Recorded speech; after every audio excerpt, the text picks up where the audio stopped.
All right, are the parties ready to proceed? Yes, Your Honor. I think the only, you want to talk about the binders now? We're ready to proceed, Judge.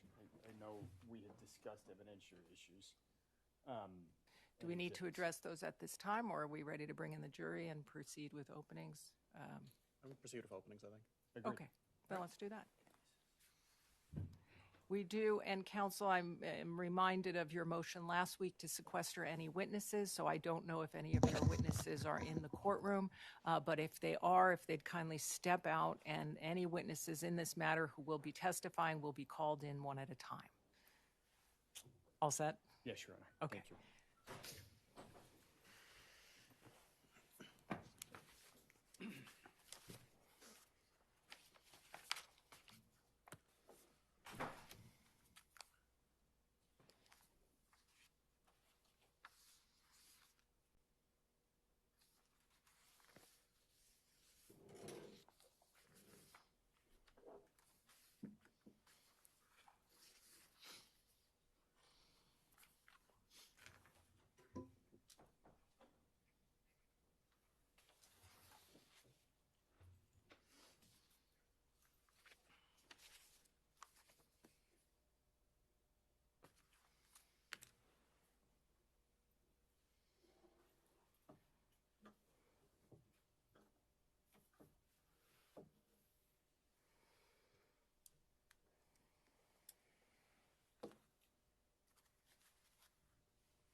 All rise, jurors enter.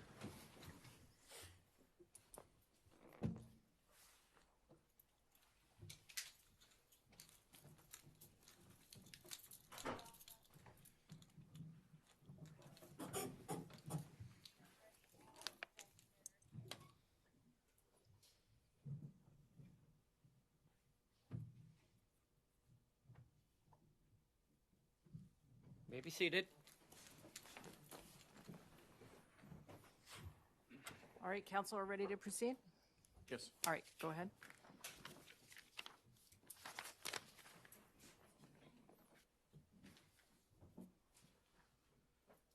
Good morning. My name is Drew Virtue. I introduced myself earlier when we had a larger group, and now that it's a smaller group, I just wanted to reintroduce myself again. To give you some room to stand on here of parties and what they're doing. My name is Drew Virtue. I'm the prosecutor, meaning I'm going to be presenting evidence supporting the defendant's guilt. Defense counsel will be representing their client. We'll have the clerk here, whose job it is to create a complete record of this case, both for the recording as well as writing things down when need be. The court officers who are up and about are here to make sure that we're safe, as well as help people kind of figure out where they need to go. The judge's job is to, kind of clunky term from law school, be the master of the law. And that leaves you guys, which an equally clunky term for the jury is the master of the facts. It's the idea that it's your job, it's your exclusive job, your special job, to determine the facts at stake that we're talking about, what actually happened. And this is concerning what happened on December 2nd of 2025. Now, you're going to have an opportunity to hear from some witnesses. You're going to have an opportunity to hear from Miss Mila Adams. She'll tell you about her career as a private chef. She'll tell you how she came to know the defendant, about how she came to be working as a chef for him. She'll tell you about her experience working for Mr. Diggs. I expect she'll tell you about a disagreement she had with some members of his staff. And then I expect that she'll tell you about what happened on December 2nd. And I remind you, it's your job here today to determine what happened on December 2nd. I expect Ms. Mila Adams, when she takes that stand, she'll tell you how she was texting with the defendant, her boss, Mr. Diggs. That on that text they started arguing, they started name-calling. expect she'll tell you how she was in her bedroom at his house, how he entered her bedroom, walked up to her, and slapped her. I expect she's going to tell you how he put her in a headlock, the difficulty she had breathing, that he threw her on the bed, and then he left. I expect she's going to tell you then how that affected her, what she did after her, how she continued working for him afterwards, how she had a dispute with him over a payment, how his staff told her that she needed to sign a non-disclosure agreement to get paid. I expect she'll tell you that it wasn't until after this incident in December 2nd that anyone talked to her about a non-disclosure agreement. I expect her job as a chef, Mr. Diggs, and how she eventually reported what happened to her to the police. You also have an opportunity to hear from an officer from the Dedham Police, one Kenneth Ellis. He'll tell you about his training that he undertook in order to become an officer and how on December the 16th, Ms. Mila Adams came to the Dedham Police Station to talk to the police. He'll be able to tell you a bit about that encounter, what he saw, a little bit about that conversation, and ultimately how he chose to, how charges were filed against Mr. Diggs. Now, in this case, Mr. Diggs has no obligation to call any witnesses. He may choose not to call any witnesses, and you cannot hold that against him.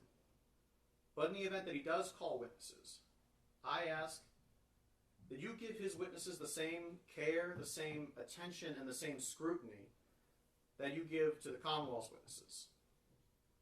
It's part of your job as jurors, as the master of the facts, to listen to every witness, to pay attention, and to assess their credibility. In doing so, I ask that you keep two things in mind. One, what the witness had an opportunity to see or not to see. Whether the witness had an actual opportunity to witness the crime or just saw things in and around it. And two, what sort of financial relationship each witness had to Mr. Diggs. I imagine the defense may argue that Ms. Adams' financial dispute with Mr. Diggs is an important part of this case, and I'd say it is an important part of this case. But just in the same way that her financial relationship to Mr. Diggs is important, so is all the witnesses' financial relationship to Mr. Diggs. Now, at the conclusion of evidence, I'll have an opportunity to come back to you again. During that time, closing arguments, I'll ask you to come to a decision based on the evidence you heard. But right now, what I'm asking you is to not come to any decisions. Right now, your main job is to listen. It's to pay attention, to give every bit of evidence the attention and the scrutiny it deserves. And when I say every bit of evidence, I do mean every bit of evidence, because in cases like this, every bit of evidence is important. Thank you. Counsel, do you care to open? Thank you, Your Honor. Good afternoon, again, ladies and gentlemen. The assault the Commonwealth just described in their opening statement in only a few sentences. It never happened. Did not happen. There was no strangulation. There was no assault. There was no incident on December 2nd or any other day. There were 6 people in Mr. Diggs' home on December 2nd, and not one heard or saw anything out of the ordinary. The Commonwealth has no physical evidence. There are no medical records. There are no photos or videos showing any injuries. There are videos showing no injuries at all. Pay attention to where those came from. On December 16th, as the Commonwealth just said, Ms. Adams went to the police, and you will learn that after that, on the very day the complaint issued in this case, December 29th, demands for money from Mr. Diggs began coming from Ms. Adams' agents. Starting the end of December on the 29th with over $19,000, and the most recent being a sum for quite a bit more. My name, again, is Andrew Kettlewell, and with my partner, Ms. Silva, we represent Stefon Diggs, who I'm actually going to ask to stand up for a moment. Mr. Diggs is a 33-year-old professional football player and businessman.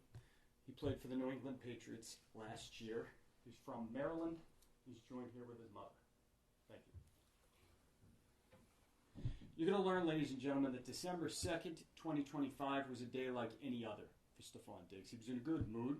The Patriots had played the night before. They'd won. He played well. He was going to head into work on December 2nd, just like any other day after a game, for treatment, film review, team meetings. And that night, on December 2nd, 2025, he and his closest friends were scheduled to fly to Miami, Florida. That was for the 1 week off he had during the season, the 1 week of vacation. It's called a bye week. During that day, after he went to work, friends began arriving at his house, folks who were also joining him on the trip to Miami. There were other people in his house. One of those people who I expect you're going to hear from is his assistant, Janelle Salas. You'll hear people refer to her as Sonny. You're going to hear from Miss Salas that for the entire afternoon, she was in Mr. Diggs' home in Dedham on Schoolmaster Street, sitting in the kind of main area, living room, kitchen area, watching people come and go. And she was getting things ready for the trip that night. Miss Adams, you're going to hear, was also in that house. She lived and worked in that house as Mr. Diggs' chef for the regular season. And that was from July 2025 to December 2025. That morning, Miss Adams was not happy. Instead, she was quietly seething about being left off that trip to Miami. I mentioned they were going to Miami that night and that Mr. Diggs is a businessman. In Miami, you're going to hear that there was an art show where a furniture line he collaborated with a person on was being displayed. But also in Miami, you're going to hear that Mr. Diggs had a birthday party. He had just turned 33, and that there was a week's worth of fun. And Miss Adams initially was expected to be on the trip, but she had been left off. And she'd been left off because she'd spent the previous several days feuding with that business partner from the furniture line who was in Miami. And that person's name is Lindsay. I'm going to get back to that in one moment. But why was Miss Adams so frustrated that morning? Why was she so upset about Mr. Diggs taking Miss Lindsay's side in a feud over hers? It's because Miss Adams wasn't just a chef. She had known Mr. Diggs for years previous to ever working for him. They had been friends, and at times they'd been friends with benefits. That relationship had led to Miss Adams getting the job to cook for Mr. Diggs. She got to live in the house. She went to games. She sat with the owners of an NFL team, went to parties. She was paid $2,000 a week in reimbursement for what she claimed she spent on groceries. And she had plenty of opportunity to talk to Mr. Diggs about trying to get him to invest in her to open her dream restaurant. As that season wore on, her place in Mr. Diggs' circle began to slip. And things came to a head in late November when that issue that I just mentioned, the feud between her and this person named Lindsay, popped up. That feud, it's about an anonymous blog post that was posted on the internet. Lindsay said that Miss Adams posted it. Miss Adams said Lindsay was the problem. The blog, the drama, all of that, it's not important to this case. What is important is that by December 2nd, 2025, Miss Adams was furious. She was upset about being left off the trip. She was upset about Mr. Diggs taking Lindsay's side over her in that argument. And so while he was at work, she was at the house. And you will see the text messages, I expect, that she sent to him that morning. You'll see her frustration boiled over. A quick word about those text messages. I expect you're going to see most, if not all, of these messages. And there's some language in there that is not typically courtroom appropriate. There's cursing, there's slang. The one thing I ask of you is that you don't let the way that the messages, the two parties in the messages communicated with one another, interfere with your ability to understand the content and to understand their importance. Because you're going to see what that exchange was about. You're going to see it was about this dispute, about Miss Adams being left off the Miami trip, and about Mr. Diggs picking somebody else's side over her. And you're going to hear why that's important. Because as I said, Miss Adams went to the Dedham Police Department on December 16th. And she made her report. And she told them the argument on December 2nd was about money. She told them that's what the fight was about, over text and in real life, and that's how things got out of hand. She didn't mention Miami. Listen to what else she didn't mention. And 2 days later, she sent the Dedham Police Department a screenshot of the text messages she said, and you just heard the Commonwealth say, led into that fight. Led over the phone to Mr. Diggs, coming into her room and committing this offense. And you're going to see those messages that she sent to the Dedham police. And I expect that what the evidence is going to show you, after you've seen those, after you've seen all the messages that she did not show to the Dedham police, the evidence is going to show you that she curated the messages. She omitted some, she removed other messages before she sent them to the Dedham police to fit her narrative. By the way, on December 2nd, she indicated to the police as well that she had not been paid for November. You're going to hear a little bit about her payment and about her paperwork, and we'll get to that in one moment. A few of the people who you're going to hear from in this trial. Many of them do work or have been associated with Mr. Diggs. Sonny, his assistant, is one of the witnesses you're going to hear from. I indicated to you she was inside the home that day, sitting in the living room, watching people come and go, doing her job like normal.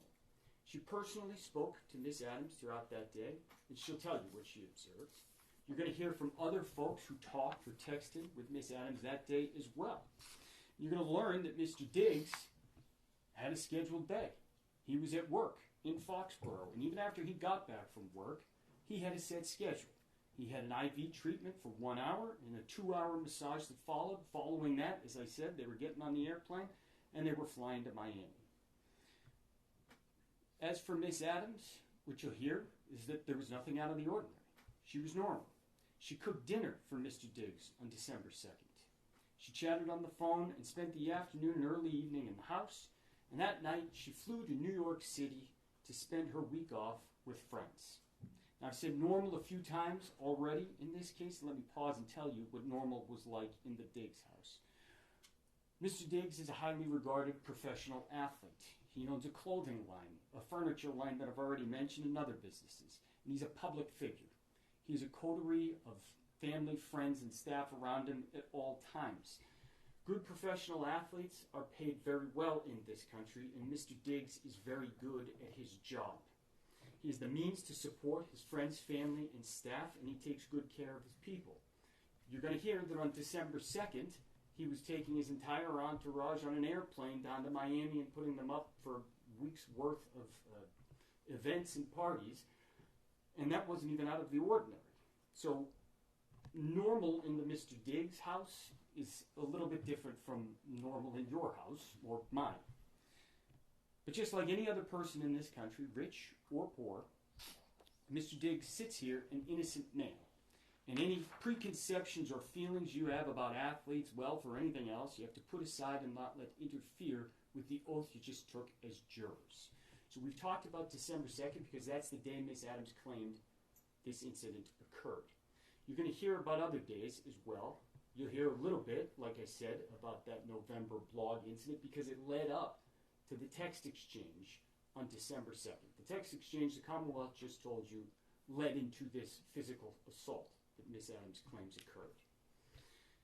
You also heard a moment ago that she flew to New York City that night. And I expect that you're going to hear from the people she stayed with in New York City. Their names are Shai Charles and Natalia Moses. They're both hairstylists who live in New York City, and you're going to see videos from Miss Adams' trip to New York City. Videos recorded only hours after she had landed, hours after this alleged incident had occurred. Videos from later that week, the next day, and a few days after that. And when you hear about those videos, ask yourself, what am I seeing? Where did the information come from? And what can it tell me? Ask yourself whether what is depicted on those videos is consistent with the Commonwealth's theory that Ms. Adams was brutally assaulted by a professional athlete in her bedroom on December 2nd. Ask yourself, what would you expect to see from what the Commonwealth just described in a person's demeanor and physically on their body? There's an old axiom that the simplest answer that accounts for all the facts, that is the true answer. See if the Commonwealth's theory accounts for all of the evidence that you're going to get to see over the next day and a half. One other thing that you are going to hear, the Commonwealth mentioned it briefly for a moment there, was that Ms. Adams returned to the house in Dedham. You're going to learn that happened on December 9th, 1 week after she went to New York City. One thing you will learn about that return is that on December 16th, she told the police that she was only going there to pack her things. The evidence will show you that that was not true. She actually went back to work just like nothing had happened.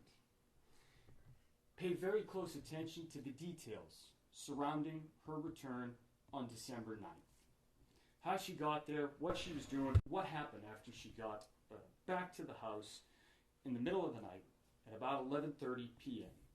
and walked in unaccompanied. Listen for those details about what she did then and what happened after, and ask yourself whether it tends to corroborate the story the Commonwealth just told you, that she was violently assaulted and strangled on December 2nd, or whether it instead suggests that nothing happened on December 2nd. As I said, after Miss Adams got back to work on December 9th, she tried to pretend that things were fine. She tried to get back in Mr. Diggs' good graces, to get him to forget about the text exchange back on December 2nd. But the damage, the argument they had on December 2nd was done, and she couldn't get back into his good graces. And even worse, she was now coming back and going to have to comply with the same rules that applied to everybody else. The Commonwealth already mentioned one of those. You're going to hear from Melissa Goddard, one of Mr. Diggs' bookkeepers who came up from Florida. She's going to tell you that she took over responsibility for Miss Adams' payment that fall, and that she found, because Miss Adams had this previous relationship with Mr. Diggs, that she had never been onboarded as a normal contractor. She had never filled out any normal paperwork. And she told the assistant Sonny and Miss Adams that they needed to follow the normal procedures. Miss Adams needed to sign proper paperwork, including signing an NDA just like anybody else. And she needed to submit actual receipts for reimbursements, just like everybody else. And you're going to see that Miss Adams ignored those requests until she couldn't anymore. And that happened around December 13th. On December 13th, you're going to learn Miss Adams got an email about that paperwork, and she got upset. She got mad again, and there was another barrage of angry text messages to Mr. Diggs. And this time, she wound up getting herself fired for good. I expect that you're going to end up seeing those messages as well. Messages the police weren't told about, because the police weren't told she went back to work after December 9th. This time, some of those messages actually were about money, but also still the same Lindsay blog post issue of Mr. Diggs picking someone over her. The end of this exchange on December 13th was more specific than December 2nd. Mr. Diggs sent $2,000 via Apple Pay that Ms. Adams claimed she owed, and told her she did not need to worry about cooking for him anymore. She was out, and this time she knew there was no getting back in. And listen to what happened when you hear the evidence after that, after December 13th. 3 days later, as you've already heard, Ms. Adams went to the police. She didn't tell them about December 13th, or that she'd been fired. Instead, she told them a made-up story. She was furious, and she wanted Mr. Diggs to pay in every sense of that word. And what you will hear is that her demands for money, as I said, began on December 29th, the same day the criminal complaint issued in this case. You will also hear that as this case has gone on and public pressure has grown, that number has only gone up.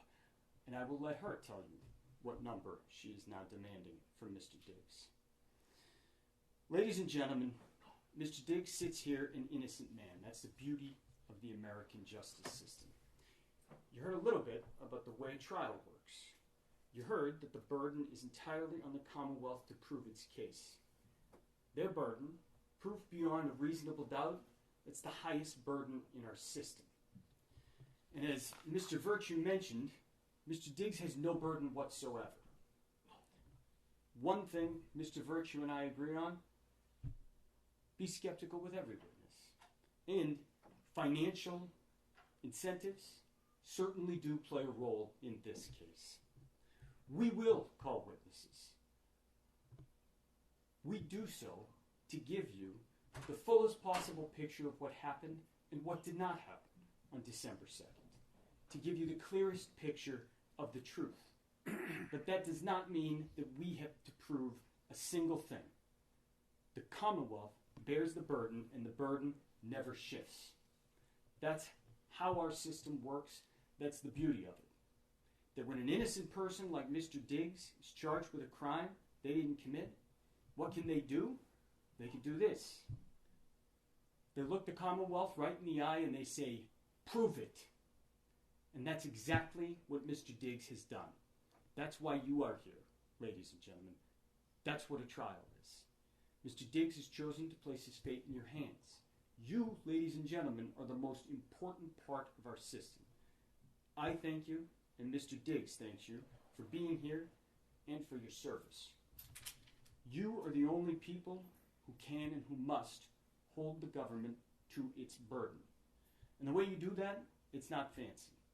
It's by using your common sense, your life experience, tools you use every day of your life to weigh credibility and to make decisions. And our system depends on that. You are the judges of credibility. And so I ask that you listen carefully, that you keep your full attention while you're here, and that you remember that the simplest answer that accounts for all the facts is the true answer. One of the worst things that a person can go through is to be charged with a crime that they didn't commit, especially in a situation like this one, where the charge hinges entirely on the word of a single person, and that person has millions of reasons to lie. So let's have a trial. And at the end of it, at the end of all the evidence, after you have heard it, I'm going to have the opportunity to come back and discuss the evidence as well. And at that time, I'm going to ask you to deliver what I expect will be the only true and just verdict in this case. And I can tell you right now that that will be to find Stefon Diggs not guilty. Thank you. Thank you, counsel.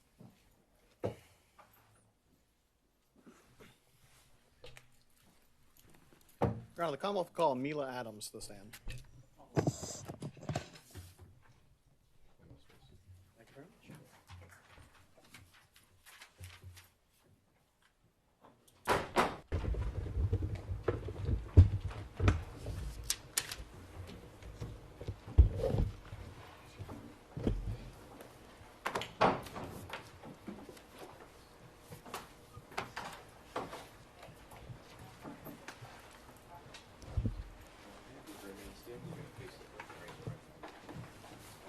Please raise your right hand. You solemnly swear the testimony you're about to give in this hearing shall be the truth, the whole truth, and nothing but the truth, so help you God. Yes. May I inquire? You may. Good afternoon. Good afternoon. Could you please state your name and spell your last name for the record? Jamila, Jamila, Adams, ADAMS. And do you normally go by Jamila or I go by Mila. Mila? Okay. And what do you do for a living? I am a professional chef. I have been working in the industry for 13 years. So you're a professional chef. Do you work in kitchens and? I work privately for athletes, prominent figures, and wealthy families. So you're a private. Is there a difference between a private chef and personal chef? Are those the same things, or? It's pretty much the same thing. And how long do you say you've been a private chef? 13 years. 13 years. And what sort of training did you take to become a chef? I went to school for clinical psychology, so I have a degree in psychology. But I followed my passion in cooking because I grew up in the South and we cook. So I did some training in France and also Italy. And kind of very generally, what does a private chef do? We provide daily meals for our clients. So that would be breakfast, lunch, dinner, snacks. It's typically a live-in situation. So readily available to them, kind of like 24 hours a day. So I would say it's based on clients' needs. So And each client would, whatever your health goals were or health issues were, I will help you get better. so you mentioned a little bit about what kind of clientele have you worked for? Athletes, entertainers, And without naming names, what kind of athletes or entertainers do you mean? singers, football players, basketball players, baseball players, And are these professionals? very professional. How much do you make in that job? It ranges, depending on the needs they need from me. If it's a full-time live-in, it can range from anywhere $5,300 a week to $10,000. Turning your attention now to a Mr. Stefon Diggs. Do you know Mr. Stefon Diggs? Yes. And how do you know him? I've known Stefon Diggs for over 4.5 years. And how'd you meet him? We met in December 22 through an Instagram message. He first wanted me to cook for him. And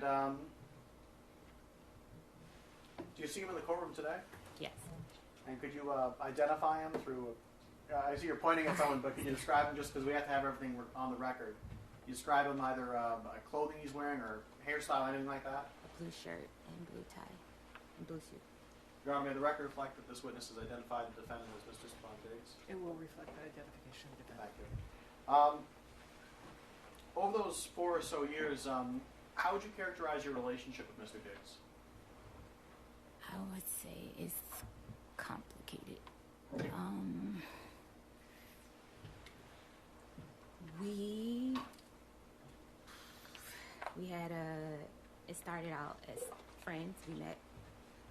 It started out as friends, became sexual, and we would meet up, hang out, and we decided I would come work for him like February of 2025. So you said February 2025, you and he talked about you working for him? Yes. And that's as a private chef? Yes. What were the sort of terms of your employment? Like were you going to be living with him? Yes. And how many meals or what was it like working for him?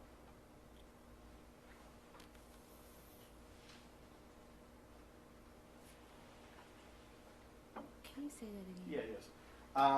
So as far as your employment goes, what were your duties working as a Mr. Diggs private chef? My duties were to make all his meals, his snacks, basically get him healthy. That was the start of our initially hiring me. He was coming back. It was his comeback year. And I wanted to help him get healthy, to eat better too. So how does it, do you create a menu? Does he just tell you what he wants? Do you? I'm skilled with recovery, so I knew what it would take to get him, help him get healthy and stay healthy, to help him change his diet. So it was more so like diet change would be the focus, and just overall help. And did you would you cook just for him or for other people as well? Yes, I will cook for whoever was in the house. And I know you mentioned earlier your breakfast. Is that the sort of standard? Was it every day breakfast, lunch, dinner, and then? Yes, breakfast, lunch, dinner, snacks. And how much did you get paid for this? We agreed on $2,000 a week. And how did you get paid? Finance office would pay me. So you said that you, while this was staying in the house, in his house, right? Yes. Where was this house? 7 Schoolmasters Lane, In what town? Dedham. And could you describe this house? What was it? It was a single family home. You mean by that? What was it? Was it an apartment? Was it? Oh, it was a single family home's house. And how many floors was it? Basement, middle floor, a landing, and then top floor. So 3 floors. And so, where was the kitchen? The kitchen was downstairs on the floor you come into the house on. So the first floor, I call it. And that's where you did your chefing, cooking, baking. I don't know. Yes, where I did my cooking. Yes. Yes, And where did you stay in that house? I stayed on the top floor. And where was it in the house? It was up the landing, all the way to the back, and it was over the kitchen. And was this a single bedroom that you had? Was it a suite? What was it? A single bedroom with a full bathroom. With a full bathroom. Was the bathroom off of the bedroom? It's the bedroom, and then you walk back into the bathroom. So It was in my room. Okay, so the entrance to the bathroom wasn't in the hallway; it was in the bedroom. Yes. Okay. And where was Mr. Diggs? Or where was his bedroom? Up the first landing. Okay, so you said that there was the floor you come in on, a landing, and then Mr. Diggs' room. Mr. Diggs was on the landing? Yes. Okay. How long were you there in that house? From July 2025, July 20th, 21st, I can't remember the exact date right now, to December the 15th. And during that time, who was at the house with you? Mr. Diggs, his friends. Did he have other staff that lived there, or was it just? No, I was just living there. He had friends that basically lived there. Okay.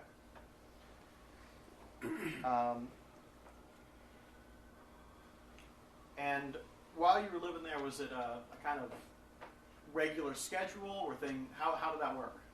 Yes, he gets a different schedule by the week, but it would change by the day sometimes. Sometimes he would have to go in later or earlier. So I will often ask at night what time you have to be at work, so I can have breakfast prepared for him to take to work. Turning your attention now to November. Around November, did any sort of friction occur between members of his staff? Yes. And what was that? I wouldn't. Friction. Say that again. Friction to his friction. Was there any sort of maybe I should say this. What, if anything, happened near the end of November? Yes.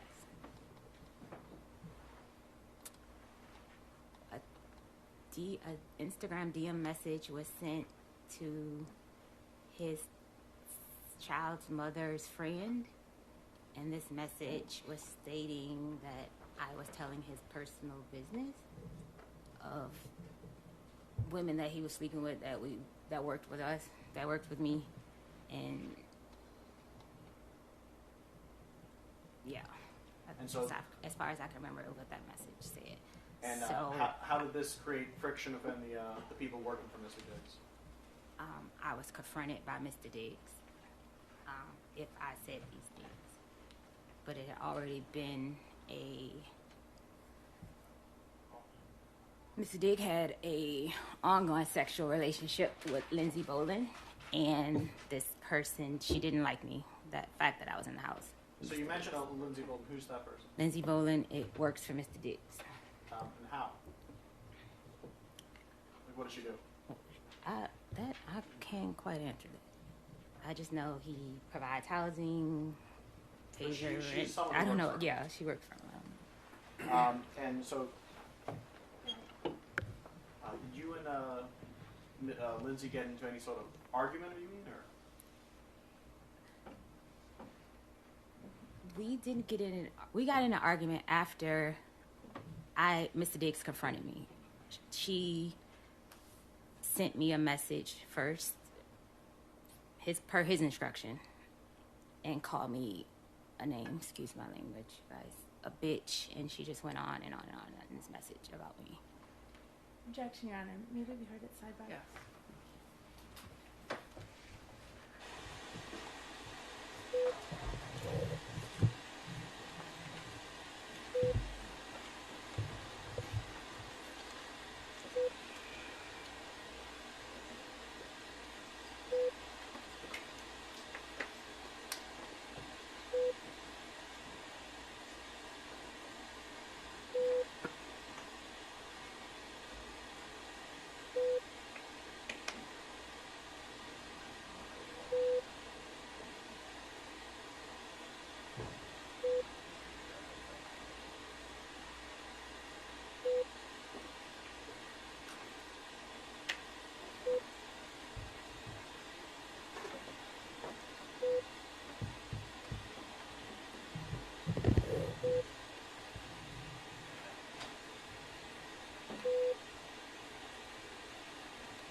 At some point, were members of Mr. Diggs' staff going to go down to a trip to Miami? The whole staff was supposed to go there, yes. And you said the whole staff. I wasn't finished on that last question. That's fine, but I'm asking questions now. Okay. So at some point, members of his staff were supposed to go down to Miami, right? Yes. When you said the whole staff, how many people was this? His assistant, myself, and his friends. It wasn't staff. And did you end up going down to Miami? No. And why is that? Mr. Diggs told me that I couldn't go because me and her had an issue from November 26th issue. Your Honor, may we proceed with some questions?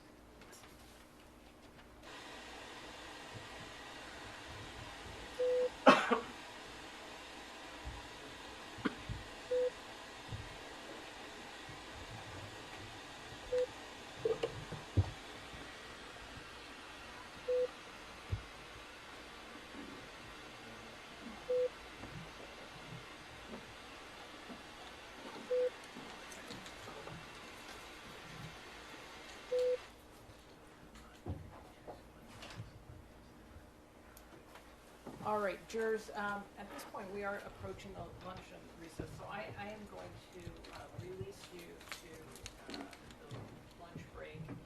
We will resume in about an hour, just about 5 to 2.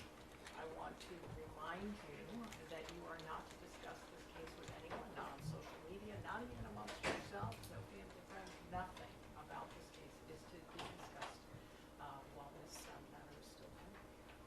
Instructed earlier in the morning about that. I want to remind you as well now. And you should have your lunch waiting for you, jury. All right? All right, jurors can step down this way, please.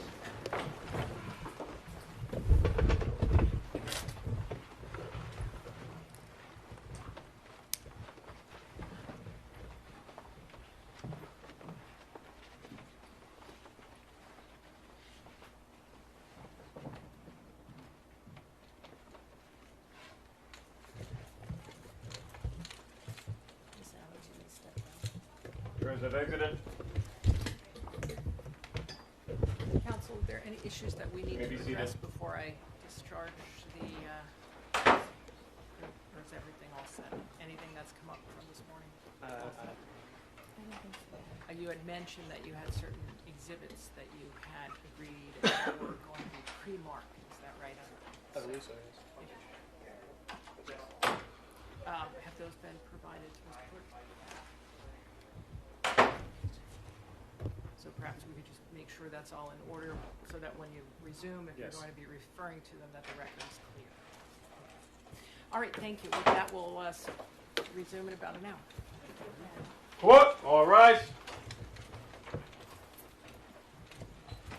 Court stands in a luncheon recess.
back in session. May be seated. All right, we're ready for the jurors. Thank you. Okay.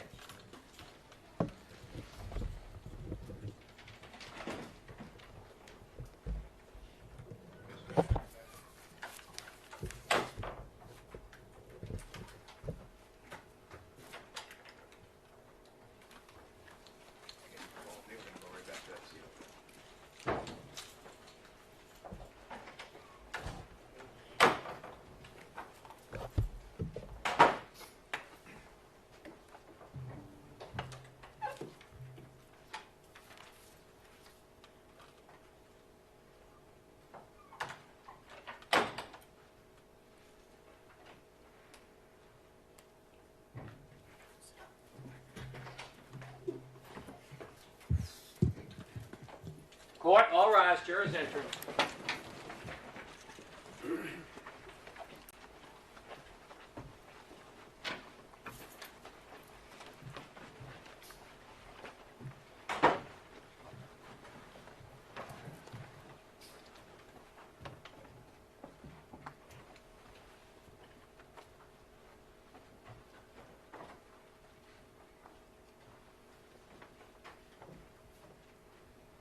May be seated. All right, Ms. Adams, before we proceed, I'm going to ask you to do your best as you testify to keep your voice up. All right, we need to make sure that the person in the last row of the courtroom can hear you. All right? Yes. Thank you. Kamal, go ahead. Thank you, Honor.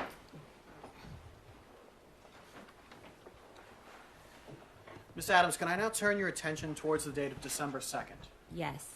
Were you still employed by Mr. Diggs at this time? Yes. And where were you on December 2nd? I was in the house. 7 schoolmasters. Gotcha. And that day, what were you doing that day? I woke up in the morning, prepared breakfast. Mr. Diggs came downstairs. He asked me what was I doing for the week. And I asked him, oh, so you weren't going to tell me that I wasn't able to come to Art Basel? And he explained why, and it was because of the situation with me and the other coworker, Lindsay Bolin. And I was upset with him, not upset at the fact I couldn't go to Art Basel. Me and him have a relationship for over 4.5 years. He could have told me weeks ahead of time, because me and his girlfriend, Cardi B, we were talking about having like outfits and stuff. It was like a whole thing being planned, and he just waited till the last day. So I was more upset with him not letting me know I wasn't going to come like at an earlier time. And at some point during this day, were you alone in your bedroom? Yes. And do you know around when this was? It was in the, like around 3 afternoon, 3-ish. When you're in your bedroom by yourself, what, if anything, were you doing? I was sitting on the bed, laying across the bed, at my laptop, reading a cookbook, actually. And were you communicating with any people at this point? I received a text from Anna, was one of his friends. Did you receive any texts or send any texts to Mr. Diggs? No, the morning text. That was in the morning. We had went back and forth. So you had some previous texts in the morning? Yes. So you're in the bedroom. What happens next? I was in the bedroom. Mr. Diggs came into my room. I was laying across the bed. He came into my room. When you were in the bedroom, was the door closed? Yes, the door was closed. So when he came in, did he open the door? Yes, he opened the door. Did he leave it open after him? No, he closed the door behind him. And you said you were on the bed? Yes, I was laying across the bed. About how far away were you from the door? About 4 or 5 feet, something like that. So he comes in, closes the door behind him. What happens next? He asked me to come here. He walked across the room and like leaned back on the dresser. Okay, and just to give a kind of a sense, where's the dresser in the room in relation to like the door and? Across the room, alongside the bathroom door. Okay, so about how far away from the front door is the dresser? What, 8 feet? I don't know them. a nice amount of feet. Okay, so some amount of distance from it. You said he leans against the dresser. Yes, Are you still on the bed at this point? I'm still in bed at this point. What happens? He comes in and he looks very angry. He was upset from the text exchange we were having. And in that text exchange, he was calling me bitches, and he was just very upset. But what happened in that room? He came in and he with intent to hurt me. No. What? Not his intent or anything. What actually happened? He was leaning against the dresser. He asked me to get up to come here. I got up off the bed and I came across to him and I stood in front of him, like I stood on the side of him because he was leaning back. I stood on the side of him and he was like, "What was all that shit you was talking?" And then what happened? And I was beginning to say, "You said," and I couldn't finish my statement and he smacked me. So when you say he smacked you, He smacked me with an open hand. do you know which hand he used? Right hand, right side of my face. Do you know which part of your face got hit? The right side of my face. And I know you're putting your hand against your cheek. Was it your cheek that got It was struck? my cheek that got hit. About how far away from you were you from him when that happened? I was at the end of the dresser. And where was he? He was on the, like in front of me on the other side of the dresser. So about how much space was in between you? Maybe 3 feet, 4 feet. So you said that he smacked you. I want to use the word. Did you say smack or slap? I don't know what the word was. Smack. So he smacked you, Yeah. and then what happened? I went to try to like block him, like push him like this, to, like stop him. So again, I see you're pushing your hands out. I pushed up. He's way taller than me. I pushed up for him How to tall are you? 4'11", 5 feet. And how tall is he? Do you know? 6 feet, 6'1". So you said you pushed out and you made a motion with your hands. So does that mean you pushed with your hands Yes, around what, like his stomach, his chest, his shoulders? up to block his hands. Okay. And then what happened? And then he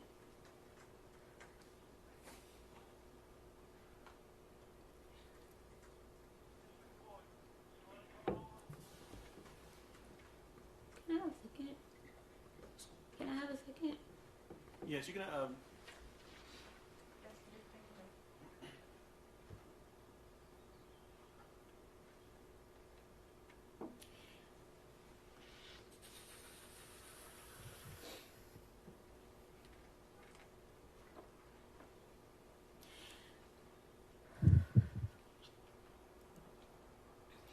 Right.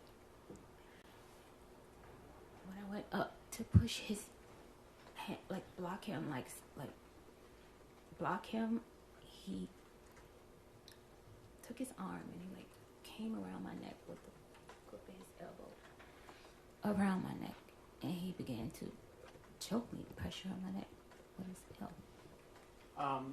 So you said you pushed against him, and then he put his arm around your neck. Yes, Do you know? Were you facing away from him? I was facing him. You were facing him. He put his arm around your neck. Yes, he like spun me around. He spun you around. Yeah, like he. I will have to show you more so than I can describe it. Describe it as best you can. I was standing in front of him. When he slapped me, I went to like try to hit him back like this.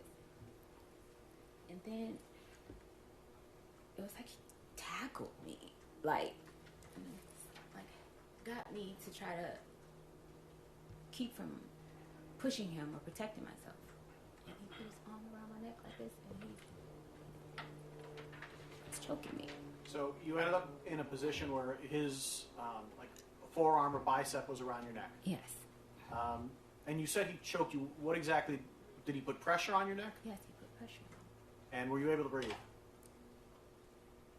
At first, and it kept getting tighter, tighter. So were you able to breathe? No, About how long were you in this position? I would say roughly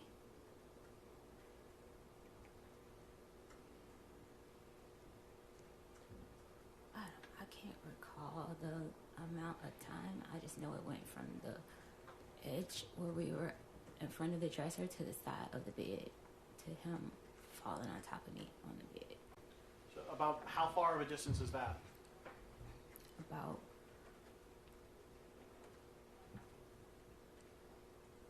maybe 4 or 5 feet, something like that, 5, 6 feet. At some point, did he let you go? Yeah, he let me go. When we got to the side of the bed, I was pushing back. I started to do a move that I saw off of social media.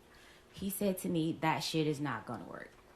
So you say you tried to do There a was move. a defensive move where you try to put your hands underneath the person that's trying to choke you.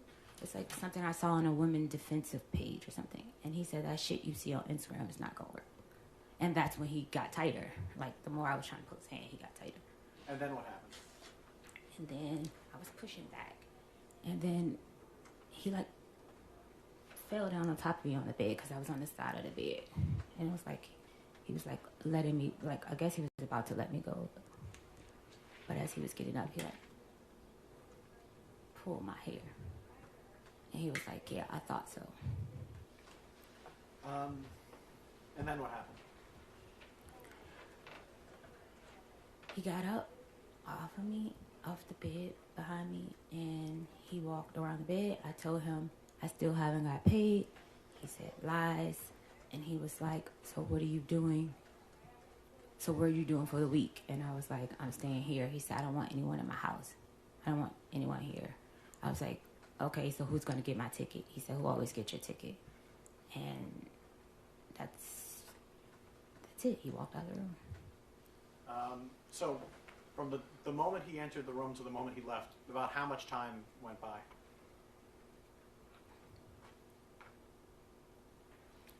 My last text to Anna was probably like 3:30 something. I text Sunny at 4:11, so it was between that time because I didn't have plans. I didn't have money to go anywhere to travel, I know. I know, but just the question was about how long time.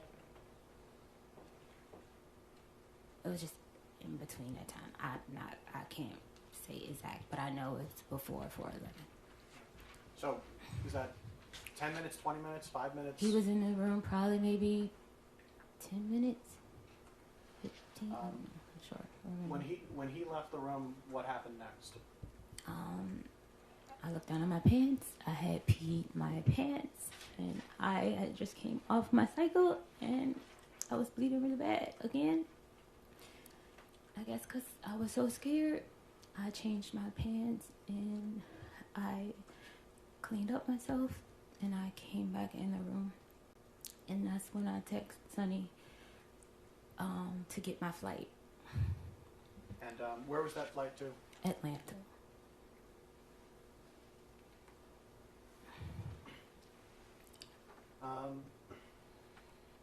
At some point, did you exit your? When you said you went to your bathroom, is that the bathroom that's connected to the bedroom, right? Yes.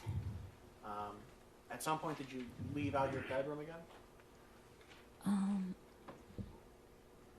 I didn't leave out my bedroom till later in the afternoon. But so at some point later on, you did. Do you know about how long you stayed there? In my bedroom? A while, because I was trying to figure out what I was going to do.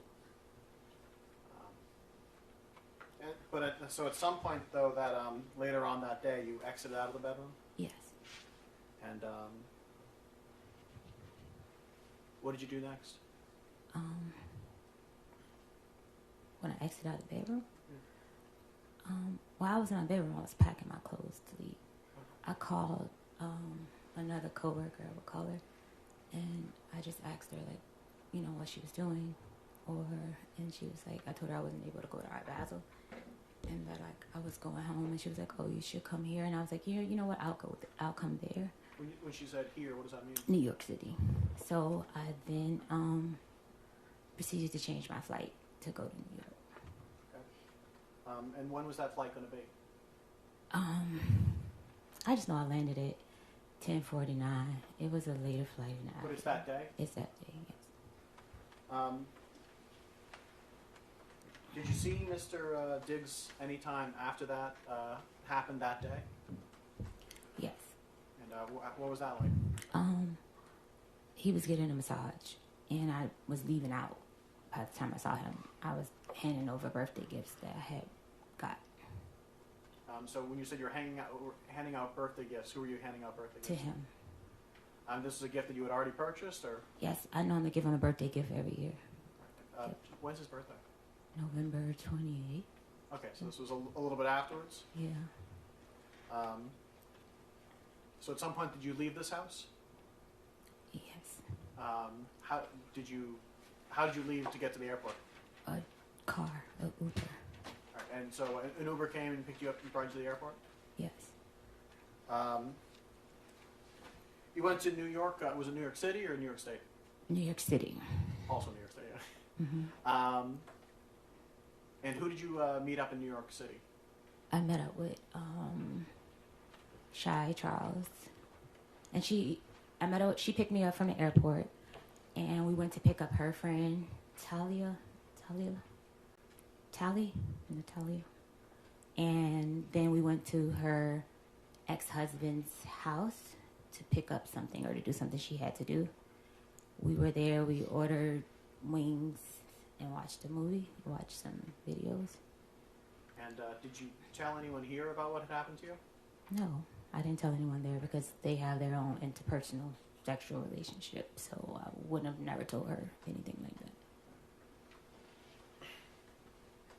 How long did you stay in New York? I stayed in New York Tuesday to Tuesday, so 7 days the week. And did you come back to Massachusetts? Yes. And did you come back to working for Mr. Diggs? Yes.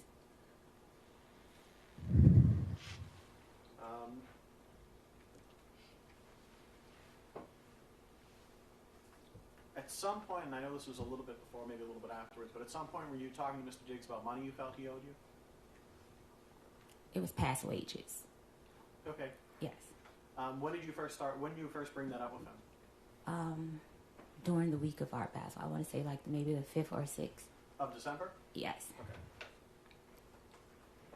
And so you felt that he owed you some money from wages that weren't paid. Is that what you're saying? I wasn't paid for the time of the month. Like I hadn't been paid for the weeks that I put in at that time.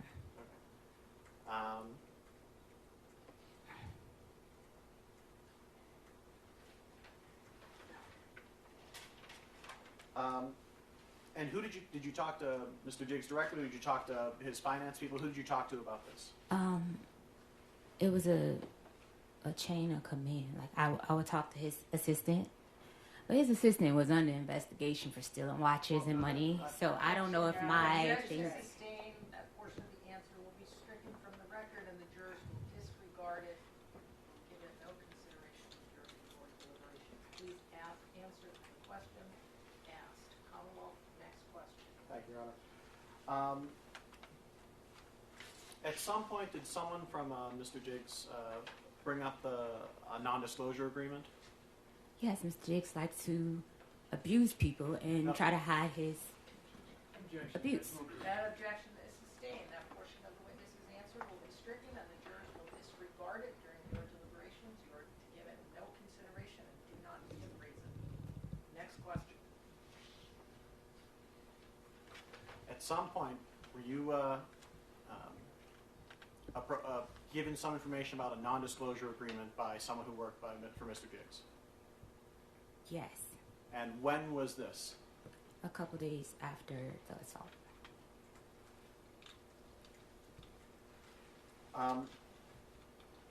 At some point, did you stop working for Mr. Diggs? At what? At some point, did you stop working for Mr. Diggs? I didn't stop working for Mr. Diggs until my last day in the house, I would say, was the 16th. So yeah, some point. So December 16th, okay. At some point, did you report any of this to the Dedham police? Yes. And when was that? The Tuesday. Do you know the actual day, or just that it was a Tuesday? I left on the 15th. I left his house on the 15th. I reported on that 16th. Okay, so... And, did you call the police? Did you go there in person? How did that happen? I went there in person. And what happened when you got there? I was begging for my pay with Mr. Diggs, begging for days, Objection, Your Honor. and he refused to pay me. Objection is sustained. That portion of the response will be stricken. The jurors are not to consider your deliberation. Answer the question asked. Phrase the question again. At some point, you arrived to the Dedham Police Station. Yes, Did you speak to an officer? yes, I did. And did you tell the officer about what happened on December 2nd? I was very hesitant at first because of his fame and power. So yes, but I Objection, did. Your Honor. Move to strike. The objection is sustained. That comment by the witness will be stricken from the record, and the jurors are to disregard it and not consider it in their deliberation. At some point, did you tell the officer about what happened on December 2nd? Yes, I did. And did at any point you provide to the Dedham Police text messages? Yes.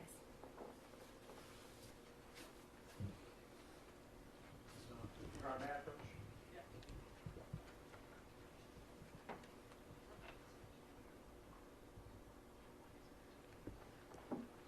Your Honor, may I approach this witness?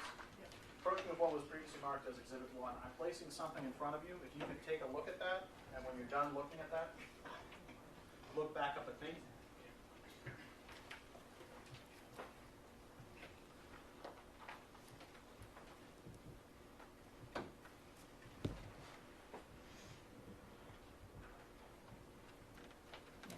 Do you recognize what that is? Yes. What is that? It's the text message exchange between me and Mr. Diggs. And is this the text message exchange that you provided to the Dedham Police? Yes.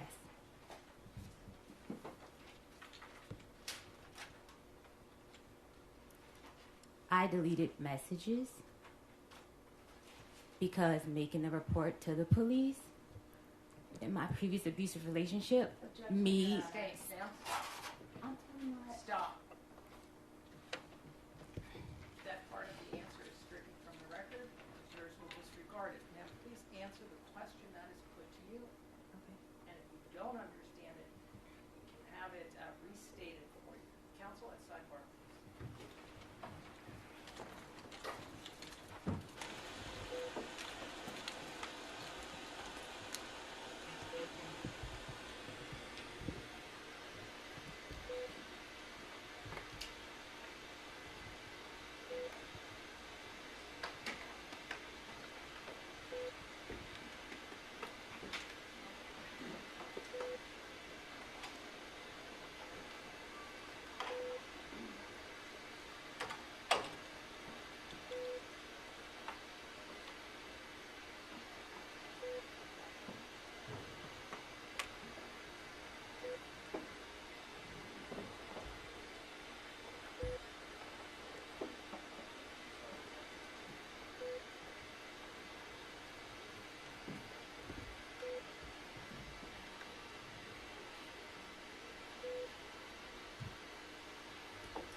Your Honor, may I approach?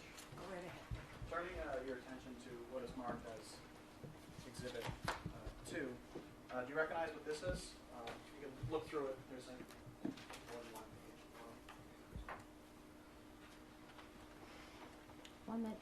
I recognize it, but the messages is cut off. There's I believe 3 pages to this. 4 pages rather. If you wanna flip through it.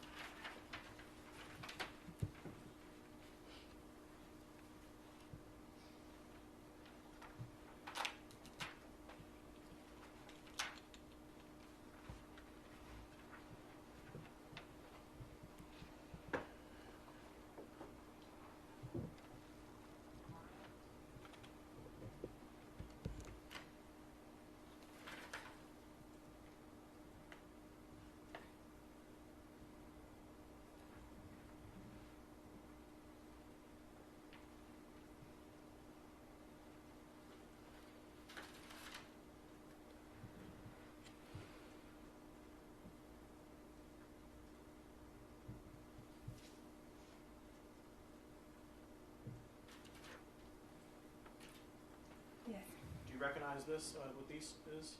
Yes. And what is this? This was in a text exchange Between whom? between me and Mr. Diggs. And when was this text exchange from? The morning into noon, 12:02.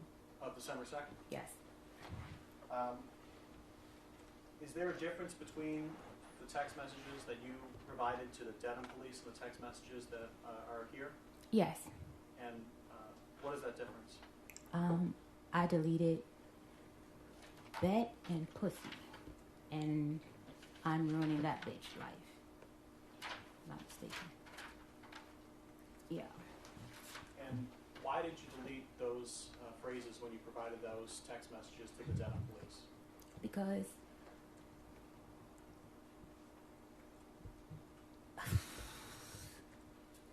when I was abused in my previous relationship, when I would say things, The objection is sustained. he would.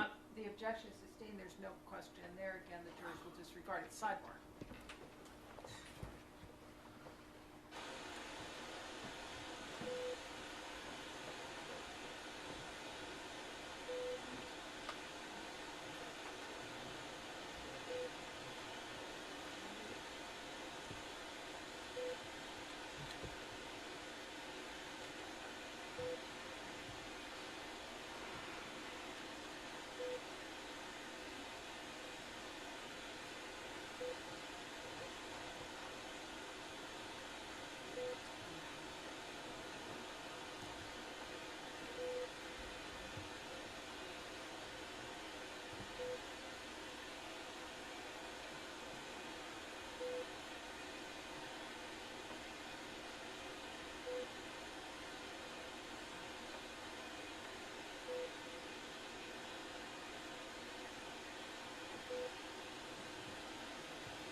All rise. Jurors can step down this way, please.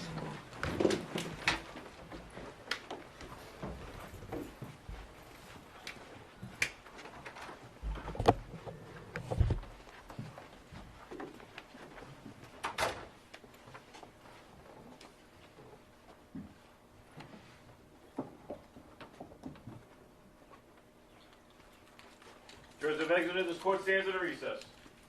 Please wait in the hallway. Thank you.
Jurors enter and all rise.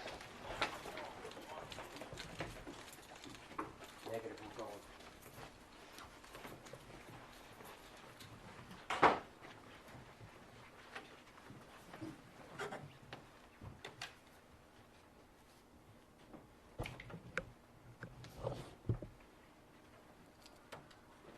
May be seated.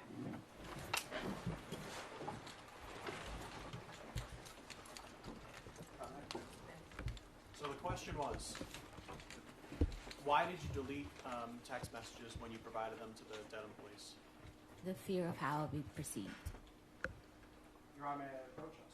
Yes. Approaching now with main direct potential is marked as Exhibit 3. Do you mind looking through this? It's a number of pages. And when you're kind of have looked at it a little bit, you can look back on it.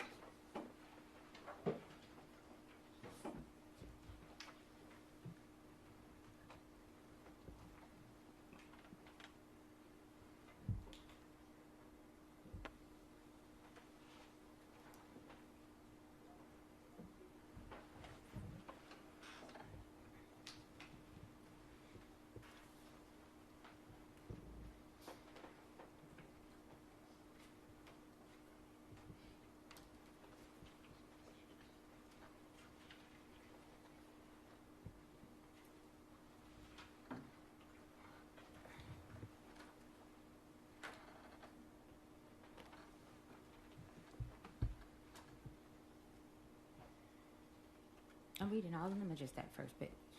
Have you read a few of those? Well, let me say, from what you've seen, do you recognize what these seem to be? Yes. And what are these? Text messages about the, Do you know who the text messages are between? yes, between me and Mr. Diggs. And do you know when these text messages are from? 12-2. Yeah, 12-2. So were those text messages that were going on between you and me that morning of that day? Yes. And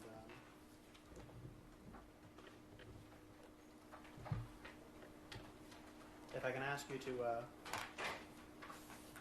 maybe go to the third last page on this.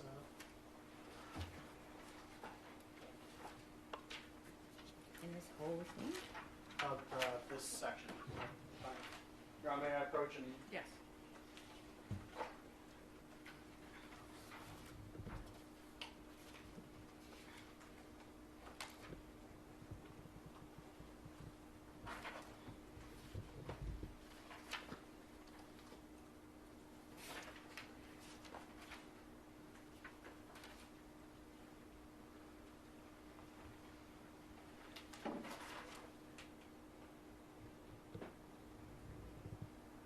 Yes. so on the top page there's a text that says pussy, right? Yes, And who sent that? I did. And how did Mr. Diggs respond? Show me I'm pussy. And how did you respond? Will do. And were those the last text messages sent before Mr. Diggs hit you? Yes, I'm not mistaken. Your Honor, may I approach once more? Yes. Bringing your attention now to what is marked Exhibit 4. Can you look through a few of these?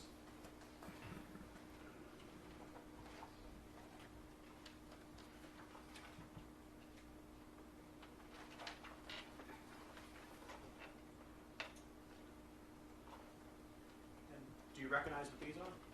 Yes. And what are these? These are messages that I sent him asking to be paid. And do you know when around these were from? It was a couple days after.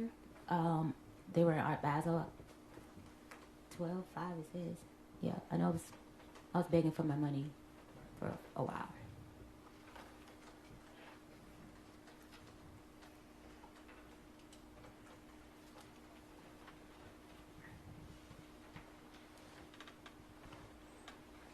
Just, I think, final question. When he was the room, when he slapped you, when he put you in a headlock, was there anyone else in the room but you two? Just us two. And were there other people in the house? Yes. Do you know where they were in the house? Downstairs. If I'm not mistaken.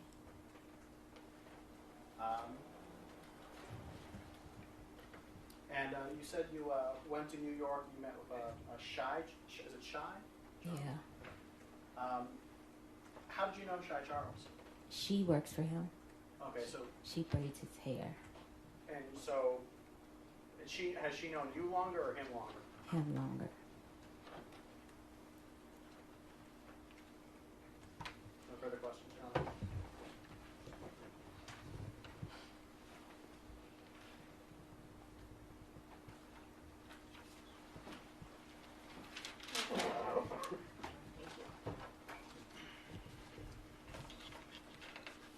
Ms. Adams, today is not the first day you've told the story of what you say happened on December 2nd, true? True. The first time you told the story was on December 16th, right? Yes. And that was to Officer Ellis of the Dedham Police Department, right? Yes. And you sat with Officer Ellis, right? Yes. And you told him your story, Yes. and he took notes of what you were saying. Yes. Because what you were saying was important to issuing a criminal complaint, right? Objection. I don't know what a criminal complaint is. I was Well- making a report. I don't know. You were making a report to the police Yes. about what you said was a violent assault, correct? Yes. And your purpose in making a report to the police about a violent assault was to start a criminal case. No. I made a criminal report to have a report to document it. So documentation was important to you, right? Yes. The story that you just told to this jury under oath was very different from what you told to Officer Ellis. Do you agree with me? Yes. What you said to Officer Ellis when you reported this crime, this so-called crime, is that you had been having an ongoing text exchange over money owed to you. Yes. You told the police officer who filed the criminal complaint in this case based on your word that your fight with Mr. Diggs on December 2nd was over money. True? Yes. Except you just testified under oath to this jury that you didn't start talking about money until December 5th, right? What did you say? You just testified under oath to this jury. I have been begging for my money since December the 5th. Mr. Diggs, and throughout those messages, you can see that I was begging for my money since that day. Which message? Are you talking about Exhibit 3 that you just looked at? It's other messages that you guys should have me begging for my money from Mr. Diggs. Ms. Adams, Yes. do you recall testifying under oath to this jury that your fight on December 2nd was about Lindsay, your anger at Lindsay, and you being told you couldn't go on the Miami trip? My anger was at Stefon. I never said my anger was at Lindsay. You were angry at Stefon on December 2nd Yes. because you were told you couldn't go on I was Miami. angry at Stefon because we were friends. He told me at the last minute I could not go to Art Basel. And yet when you walked into the police station on December 16th, you said you had been having an ongoing text exchange over money owed to you. Yes, money owed to me after I asked Mr. Diggs on December the 2nd, when can I get paid? Your Honor, may I approach?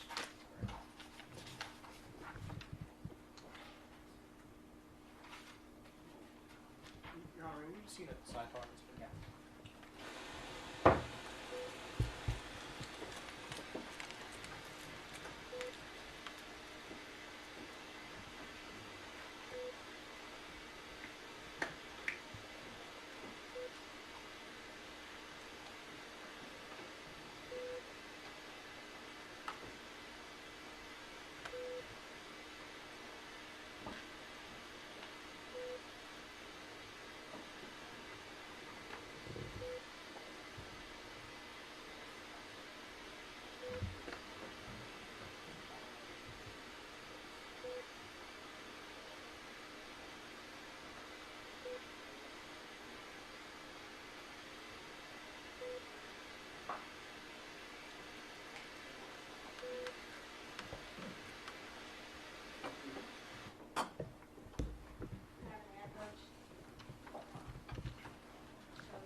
recognize that document that I've shown you as the police report that was prepared based on your statements on December 16th? Yes.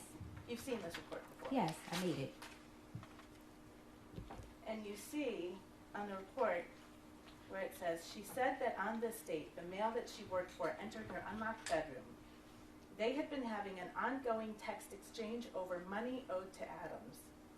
She said that they began to discuss this, which apparently angered the male. I did There's no not. question pending yet. Do you see that language? Yeah. Did you say that to Police Officer Ellis on December 16th?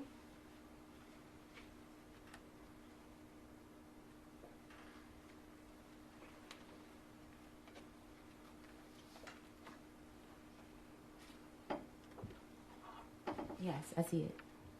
And that wasn't true, was it?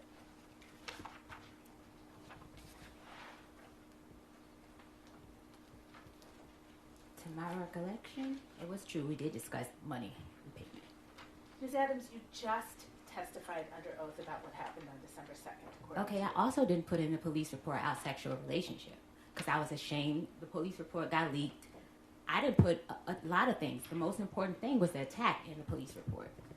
Me reporting anything outside of why he got upset, I didn't feel the need to put it. I was scared of how it was received by the public. He's in a very public relationship with Cardi B. So I did not put a lot of things in the police report. My most important thing was him assaulting me and choking me and stuff. So that was the most important thing that I put in the police report. I was very vague. I didn't feel the need that I had to go and explain the relationship. When you were asked questions, you actually gave I false- didn't Ma'am, feel. You must wait until I finish the question. Wait until counsel answers the question. Answer it. If you don't understand it, ask her to Because you didn't feel it was important. When you were asked questions about what happened on December 2nd, you lied. It did not change what happened on December the 2nd. I'm It gonna did try not my change what happened on December the 2nd. He choked and slapped me. Ms. Adams, I'm going to try my question again. Because you didn't think it was important. When you asked the questions of Dedham Police Officer Ellis on December 16th, you lied. I did not lie. I just did not expand on detail on the relationship I had with Mr. Diggs. I didn't feel that that was important. The sexual relationship, I didn't feel like that was important. I didn't feel it was important that he was upset because I told him I was not in love with him like those other women. I was ashamed of being with him. I didn't feel the need to explain it to the police officer. Please answer the question. Counsel can then ask you the next question. All right. Under oath, on December 2nd, when you claim Mr. Diggs walked into your room, you had not been having a text exchange fight over money. The True? last text exchange fight was over money. The last text exchange was me saying, you need to pay me out for the rest of the season. I'm out of your life. Give me the money for my business in that order. That was the last text exchange. His response to me, Well, ma'am, before we get to his response, why don't we get you to will what be you paying were me out for responding the to? season and the money you said you would give me for my business. Wasted my, excuse my language, fucking time being here because you have a, excuse my language again, fucking circus going on. I am out of your life. I am ruining that bitch life. All right, Ms. Adams, you're going to listen to counsel's question. You're going to answer that question, and then you're going to wait for the next question. This is not an opportunity for you just to say whatever comes to mind. Okay, All right? It is to be responsive to the question presented. okay. Next question, counsel. Thank you, Anna. That response that you just read, that was actually a response to something Steph wrote to you, right? That was a text exchange over Yes money. or no question, ma'am. What was your question? What you just read into the record, that was a response to a text message that Steph sent to you, correct? Yes. And in that request, in that message that Steph sent to you, you understood you were getting fired, right? No. What Steph wrote to you is, "I'ma leave you be. Thank you for cooking for me for this season. I appreciate you. Hate it even got to this. but oh well. Right? Yes. And you understood when you received that he was telling you you were not going to be cooking for him anymore. No. You didn't understand that. No. And that's why you responded with, you will be paying me out this season and the money you owe me. No. Because you knew you were about to lose your job, right? I was not about to lose my job. You didn't understand, I'm going to leave you be. Thank you for cooking for me this season.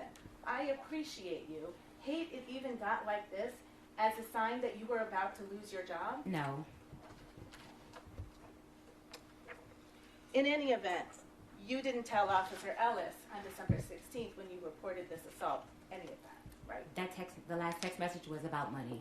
The last back and forth text messages was about money. Money he owed me for not finishing out the contract, and money he owed me that he said that he would invest in my business. So I took a lower pay because Stefon agreed that I will have chance to work on my business by working with Ms. him. Adams, there's no question in front of you right now. And again, please answer the questions put to you. It is not an opportunity for you just to vent with your score. you told other falsehoods to Officer Ellis, didn't you? No. Not to my knowledge. You told Officer Ellis that you had injuries from this alleged assault, right? I told him I had bruising, meaning redness, and soreness on my throat.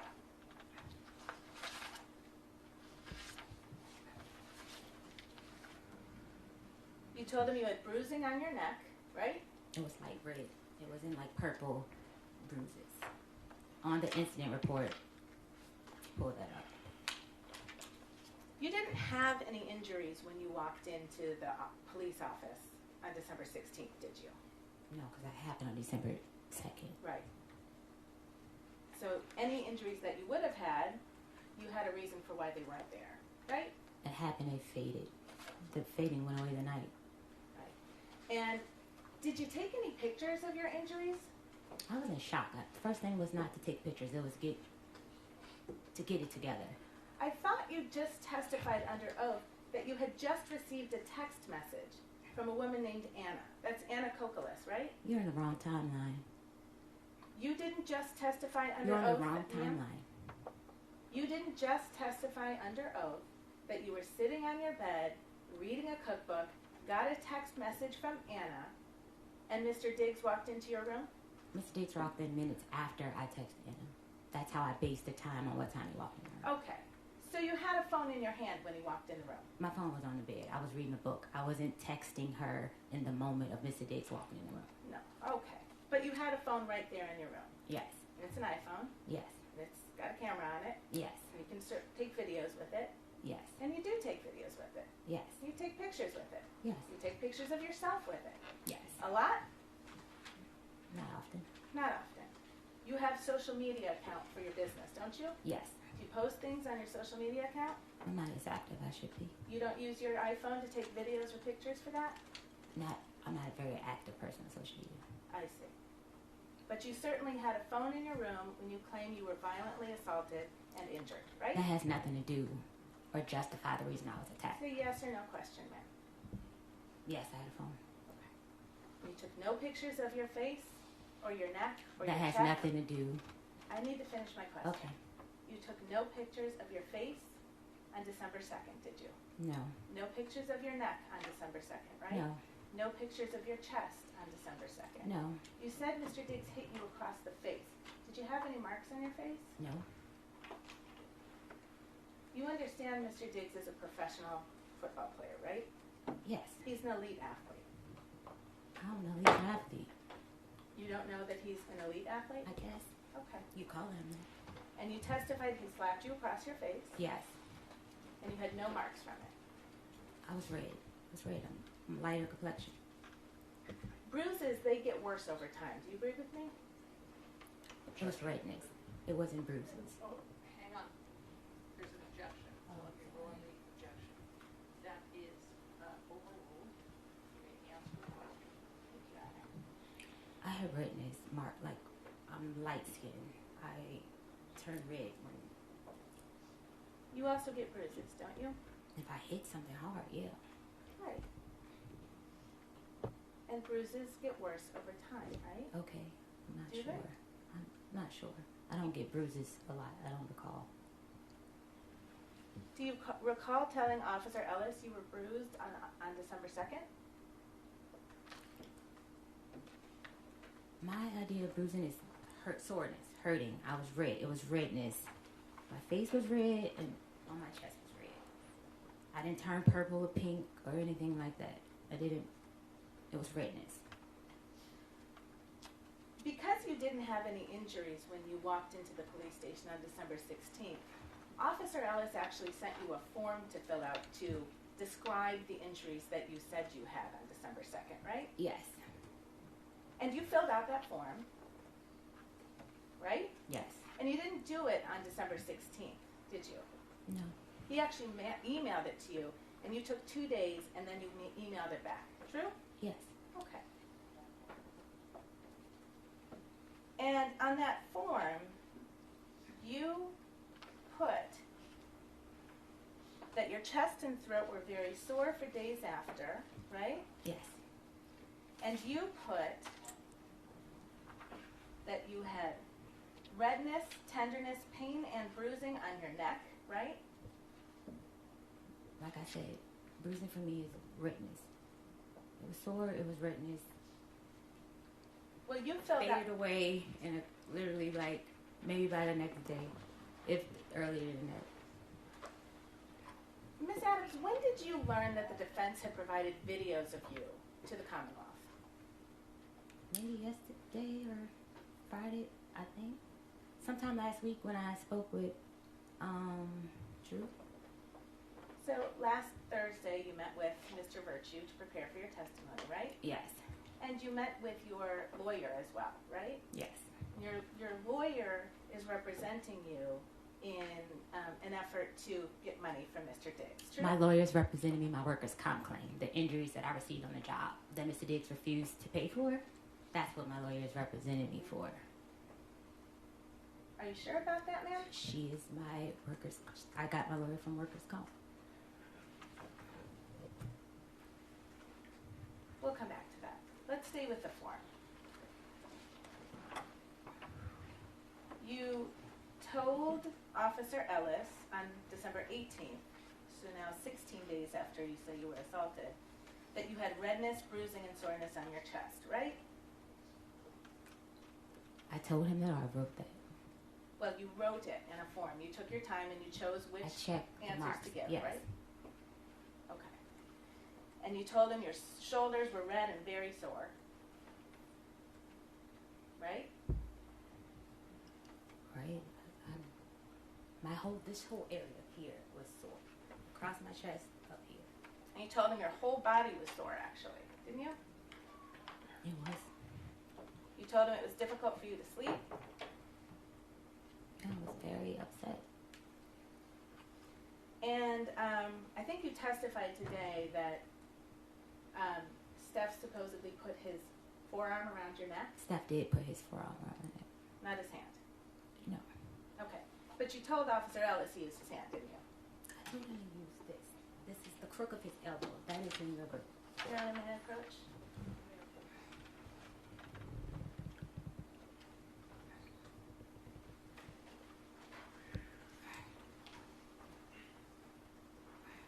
That's the form that you filled out over a course of 2 days and sent back to Officer Ellis, true? Yes. And if you look right in under the heading method and or manner of strangulation suffocation, right in the maybe top third of that page. See that? Yes. Question number 2. How was the victim strangled? Check all that apply. See that? Forearm, right hand.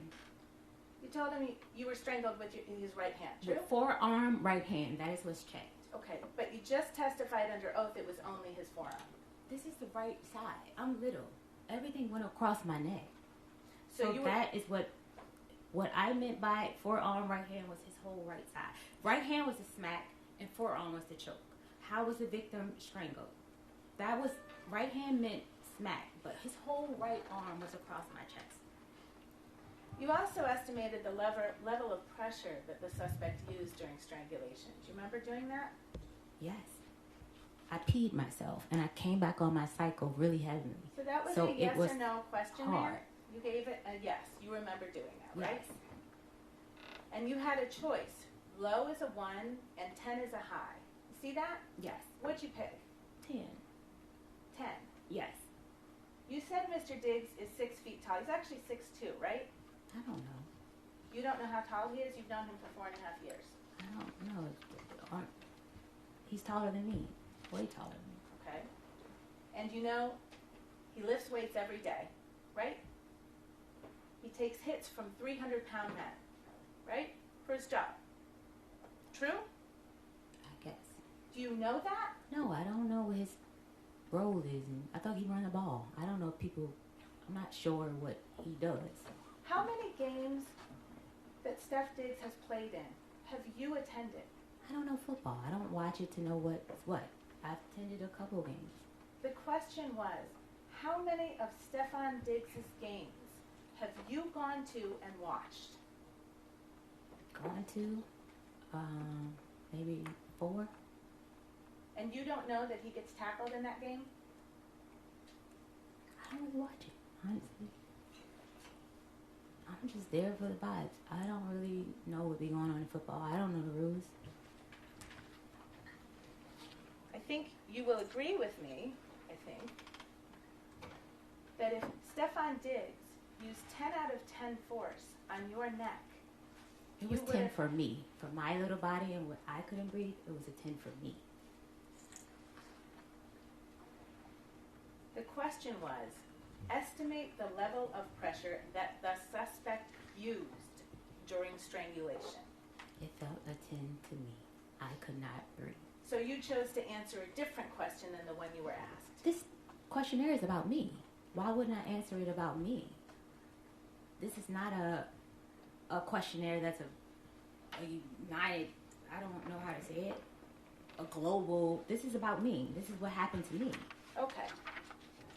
But you will agree with me, hypothetically speaking, if Stefon Diggs used 10 out of 10 strength to choke someone, anyone, that person would have bruises on their neck.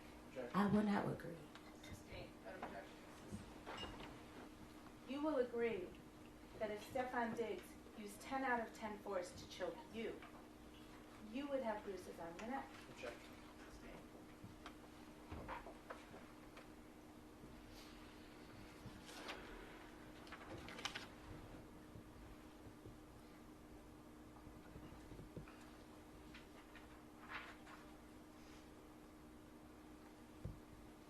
Now, you went to New York, you said, on the evening of December 2nd. True? True. And you stayed there until December 9th. Yes. You had your phone with you all week. Yes. You took messages. You sent text messages. Yes. We know that because that's when you started talking about your money, right? I did what? You testified. I asked for my money. I didn't talk about money. I asked for him to have finance sign off to pay me. My mistake. Yes. Thank you. We'll get to that money too. And you didn't think it was important to record your injuries or take photos. No, I was in shock. This is someone that I love that put his hands on me. That was not my first instinct, was to go and take a photo. Sure. And then December 3rd, you didn't take any pictures. No. And December It's a 4th, very you didn't. complicated relationship. No, I did not take photos. And you didn't take any videos. No. And you didn't go to the ER. No. You didn't go to a walk-in. He already medical hadn't paid my medical bills. Why would I go get more medical bills? Objection, Your Honor. Move to strike. The answer would be stricken on responsive. Jurors will disregard it, not consider it. You didn't seek any medical attention, right? Unpaid medical bills. Your Honor. Counsel's like,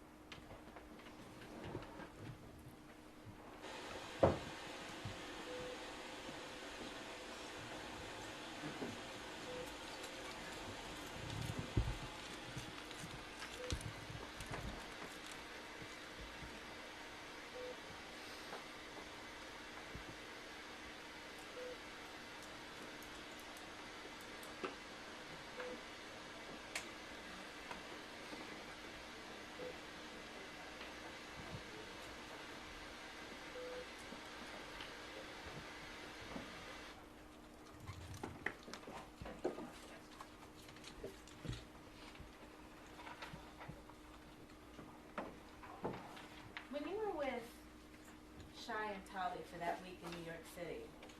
You didn't say anything to them about I being don't know sore. Tally. I just met Tally on the night of December the 2nd. Okay.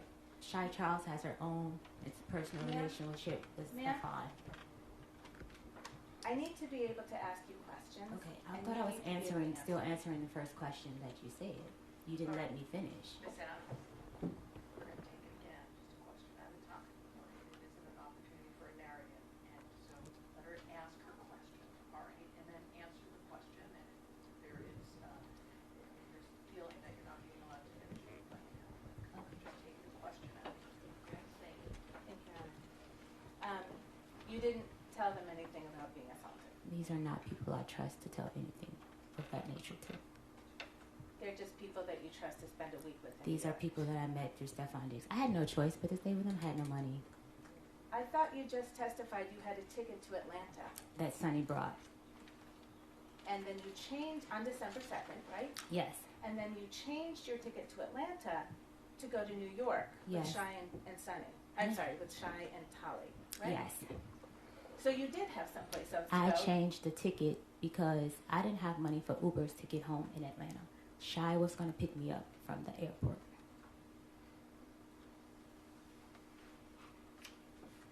Okay. I didn't have a place to stay in Atlanta. I given up my place to stay with Stefon Diggs. So I didn't have money for a hotel or Airbnb to go home to Atlanta. All right, Ms. Adams, we'll go to the next question. Thank you. You've traveled with Shy before, right? Yes. You went with her to Trinidad and Tobago. Yes. You're actually friends with her, aren't you? Associates. Right. Work. Co-workers. Well, you traveled to another country with Shy. It's levels to friends. It was a co-worker. I just met Shy in August. Did Steph go on that trip to Trinidad and Tobago? No. Okay. And that was in the fall of 2025. Yes. And then you went on another trip in the fall of 2025 to see Shy, right? No, I didn't go on another trip. I was told to leave the house, so I went to stay with Shy because I didn't have anywhere to stay. Okay. And Shy picked you up in her car, you said? Yes. And can you describe what the inside of her car looks like? It's a white car. I think it's burgundy or something like that. So the outside is white, Yes. and then the inside is burgundy. If most as I remember, I don't quite can't say exact.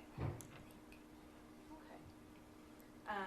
And Shy has a dash cam right in her car, doesn't she? Not that I'm aware of. You didn't see a dash cam in her car?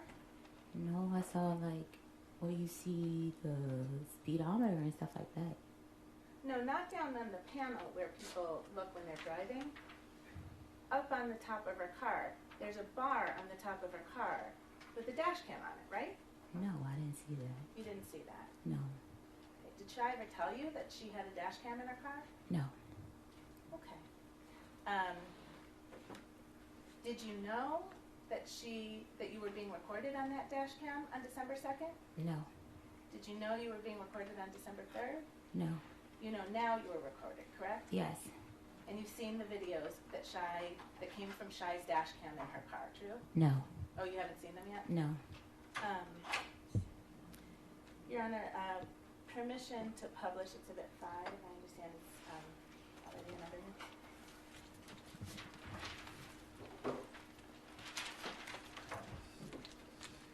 We're ready, counsel.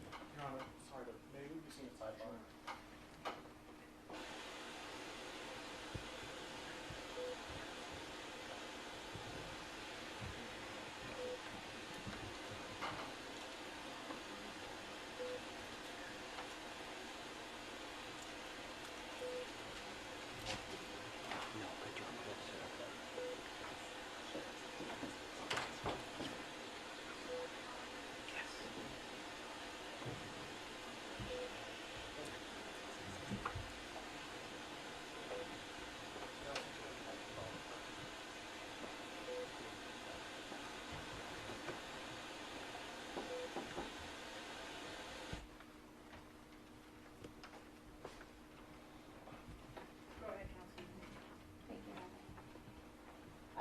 Ms. Adams, I'm going to show you what's been admitted in this case as Exhibit 5. I can't see. Hang on, they're just putting it up. Just wait 1 second.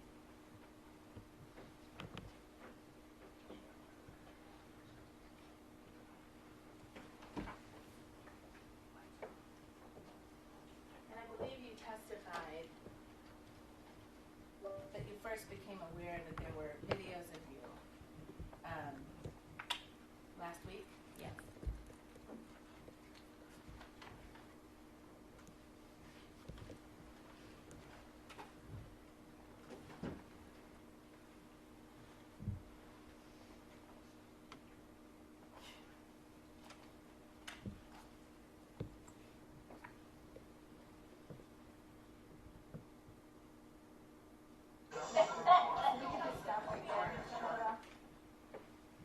I don't know, Ms. Adams, were you able to see that person in that video?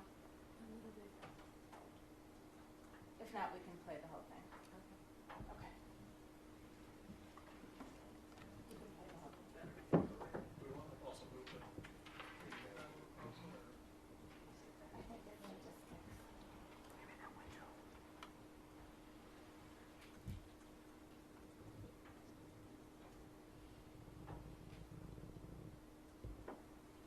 So while this is playing, Ms. Adams, do you recognize that person on the video as you? Yes. And you're sitting in the front seat of Shai's car? Yes. And this is you when you were, just after you were picked up from LaGuardia Airport on December 2nd, right? Yes. Was there someone else in the car to your memory? No. Not when she picked me up. I'm sorry? No, not when she picked me up. Okay. Did Tali Moses also get picked up from LaGuardia just after you? And no, she got picked up at her boyfriend's house in Queens. Okay. But she was eventually in that car with you? So Shai was driving the car, is that right? Yes. And then you're in the front passenger seat as we see you? Yes. And then did Tali sit in the back behind you? Behind Shai. I'm sorry? Behind Shai? Okay. And this was all on December 2nd?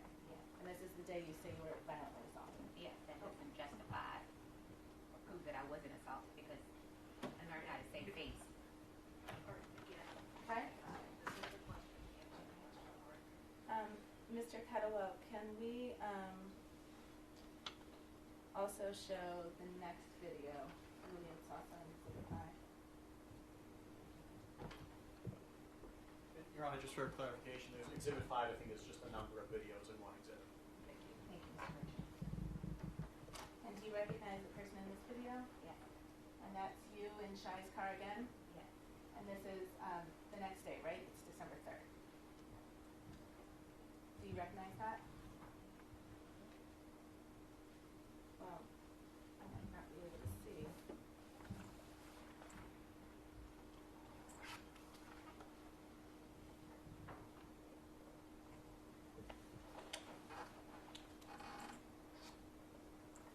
I'll give you, Mr. Kettlewell, is this marked as Exhibit 5 also, the stills? The stills are 6 and 7? I should have been marked as Exhibit 7. You recognize that person as you? Yes. And that's you in Shai's car, right? When you visited her in New York City? And you say you don't remember if that's, what date that is? Your Honor, I'm sorry, may I approach one more time? If I could direct your I attention. didn't say I didn't remember what date it was. Oh, I can't tell the date. I don't remember. I was in her car. I stayed for her the week. okay. You're telling me it's December 3rd. If I can direct your attention to this line right here. See how it says 2025 1203? Do you know what that means? Okay. But this is you on your New York trip Yes. with Shai in her car. My New York State is Shai. Okay.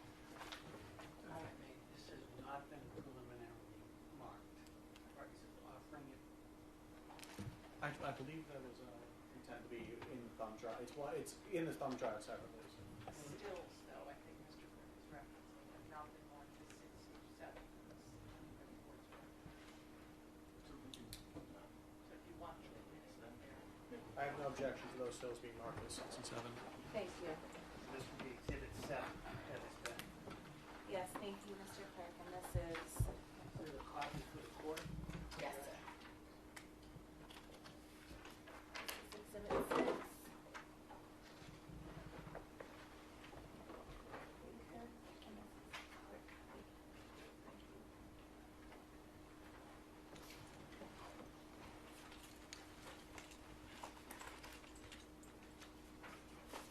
And then you also had some videos taken of you by Tolly while you were in New York, right? I don't remember. I don't recall. Do you remember? Well, first, you, Shy, and Tolly all stayed in Brooklyn, in New York, from December 2nd to December 9th, right? Yes. And you all stayed in the same bedroom, Yes. slept in the same bedroom, Yes. and were together a lot of the time that week. True? Mostly yes. Okay. And there was one night where you and Tolly were kind of goofing around with the video and taking videos. Do you remember that? I don't recall that. Okay. Mr. Kettlewell, can we play Exhibit 8? And, well, before we do, I would move Exhibit 8 into evidence. It's a video from December 6th. Thank you. Just no objection to that for the record.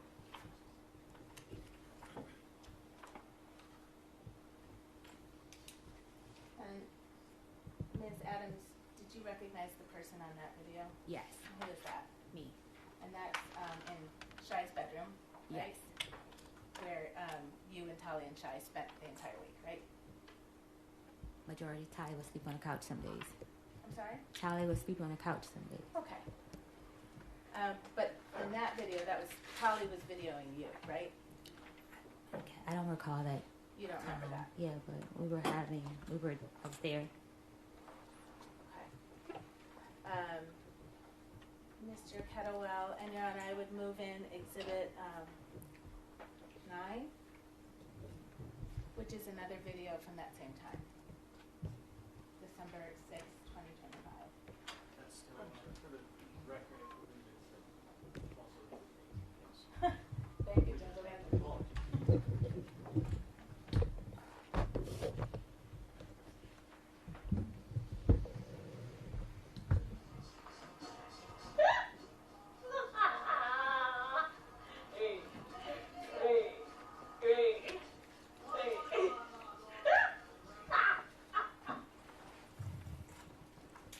Ms. Adams, that was you on that video, correct? Yes. And Your Honor, I would move in stills as Exhibit 9 and 10. Those are stills from Exhibit 8. No objection. Thank you.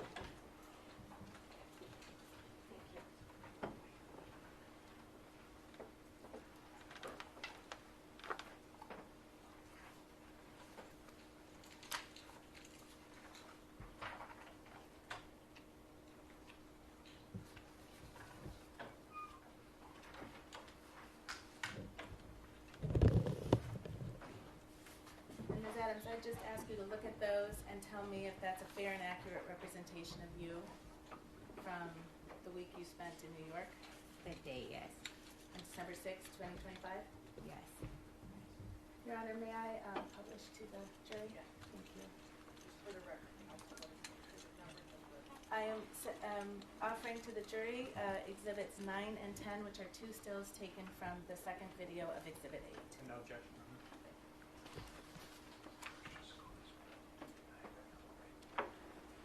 Are there any more video clips, counsel, you'll be using, or can we put the lights back? I think we can put the lights back on, Your Honor.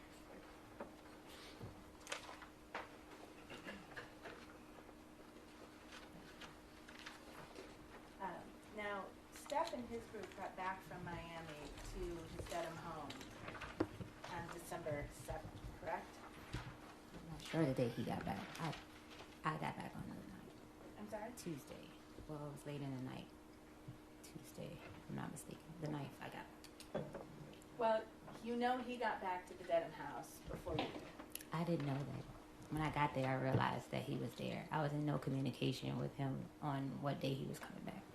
But you were in communication with him. To ask for my pay, yes.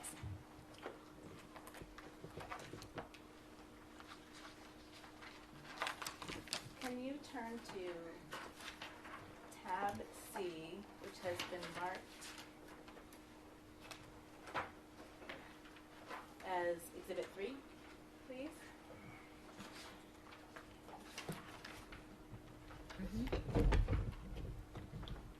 And you testified about the text exchange you had with him at around 12:30 on December 2nd, where you called him a pussy, right? Yes. And then he said, "Show me I'm pussy," and you said, "Will do," Yes. right? And then if you turn the page, if you look to the next message from you, so in Exhibit 3, there are bubbles, right? There's blue bubbles you see and green bubbles. Yes. And do you understand the green bubble to be Steph Diggs' messages Yes. and the blue bubbles to be your messages? Yes. Okay. And if you look on the page, I hope you're on the right page, it ends in that number on the bottom right corner at 118. Do you see that number? Madam, may I approach? Yes.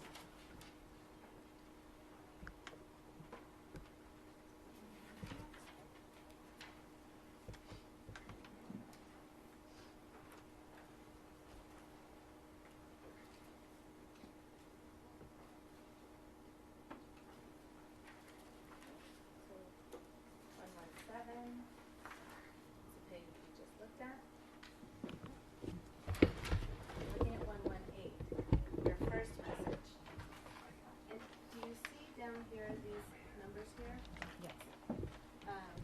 So this message was sent on December 5th, correct? Yes. All right, and you sent it. Yes. So now this is 3 days after the violent assault that you talked about. Right? Yes. And what did you say in that message? Hi, can you approve my pay with finance, please? I have to pay my insurance this month. Thank you. Please and thank you. Okay. And then if you could look at the next message. Actually, you know what? Let's not do that. Let's hold that for a second. So you were texting with Steph Diggs in the week you were in December. I'm sorry, in the week in December you were in New York, right? I text Stefon one time. Okay. But your testimony is you don't know when he was coming back to the Dedham house. I didn't know the exact date. You didn't. But you knew he was coming back. Yes. Because that would be important to know, right? I've worked in this industry. I went off of a previous client schedule. They normally will return on Tuesday. So Well, I was in guest mode. But the last time you saw Steph Diggs was when he was assaulting you, you said. That wasn't the last time I saw Steph Diggs. I said here that I walked in his room after the assault before I was leaving to give him his birthday gift. That's right. Yes. Okay. You gave him a birthday gift after the assault happened. We were friends for 4.5 years with a very complicated relationship. Okay. So if I could ask you actually to turn to Exhibit 4, which is behind the tab D. And Your Honor, this is an evidence. And if you look at that number on the bottom right corner, turn to the page that ends in 173.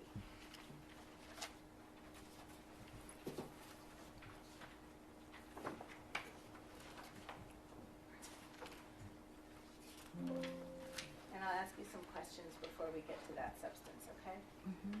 I think you testified on December 9th you went back to the Dedham house, right? Yes. And you got yourself an airplane back to Boston, right? Sonny got me an airplane back to Boston. Okay. And you landed at Logan Airport at night. Yes. Then you took an Uber to the Dedham house. Yes. You arrived around 11:30 p.m. Yes. You were alone. Yes. You came by yourself. Yes. Didn't bring anybody. No. Okay. And when you got in the house, you went and knocked on Steph's bedroom door. I went to put my things away and I knocked on his door. Yes. I'm sorry. I went to put my things away and knocked at his door. And that was around midnight on changing over from December 9th to December 10th, right? That's what it says here. I don't recall the time, but this is what the messages say. Well, he didn't open his door, did he? His code was different. He changed the codes when I came back. Right, because in that house, the bedrooms all had key codes on each door, didn't That he they? controlled, yes. Did the bedrooms all have key codes on that door? Yes, that he controlled. I'm sorry. This is a yes or no question. See if you can try it. Did all of the bedrooms in that house have different key codes on them? Yes, that he controlled. So you can. What do you mean? You had a key code on your door, right? Yes. And if it was shut, it would be locked, right? No. The door had issues. I would often text Sunny, could she check and make sure my door was locked? I'm sorry, when did you text Sunny to please check if your door was locked? When I left the first week of November, when he made me leave to have female guests over. Your Honor, let me just try. That answer is no, responses will be stricken and the jurors will disregard it. So on December 9th, round about midnight, when you got back to his house alone, Yes. you went and knocked on his door, right? Yes. And he didn't open it. I didn't knock. I tried to get in the door. Okay, you tried to walk into his door. No, that's how I would go in his room. I would unlock his door. Sure, just like always, right? When he needs food and his door was closed, I would go in his room. Right. I never went in his room without permission. You going in there on December 9th was no different than any other day, right? No. And when you weren't able to get in, you actually sent him a text message, right? Yes. And you told him, can you read what you told him? I was coming to ask you what time you have to be at work and to say hi.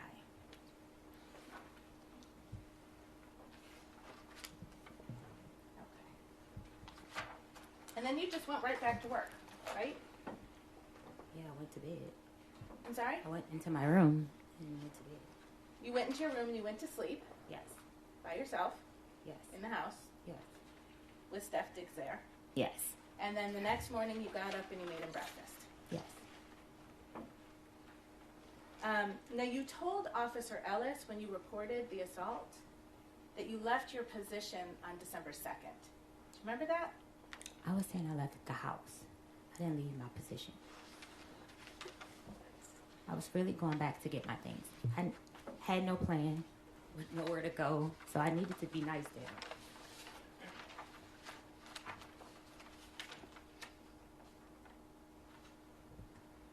Did you tell Officer Ellis, after the alleged assault on 12/2/2025, Adams left her position and left the residence to stay with a friend in New York?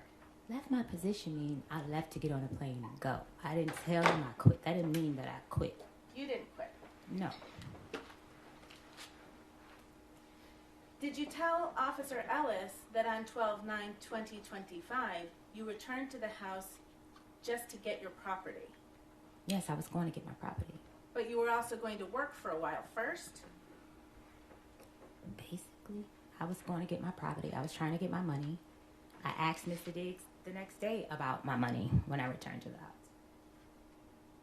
And you kept on cooking and doing your job for a whole nother week, didn't you? No, I stopped cooking. If I'm not mistaken, I didn't cook over the weekend. Because I said on the 11th, I asked Mr. Diggs in front of his mother and Shy Charles about my pay. Okay. That was another text. I'll ask a different question. Okay. On several days of that week, you simply kept doing your job, right? And asking for my pay. That's a yes or no question now. Oh, yeah. Yes. You kept doing your job. Yes. Officer Ellis was wrong when he wrote that you left your position on 12/2. I left the house, so him put in position didn't mean that I left my job as a chef. I left the house on December 2nd. So you told Officer Ellis that you left your position, but you meant you left the house to go to New York.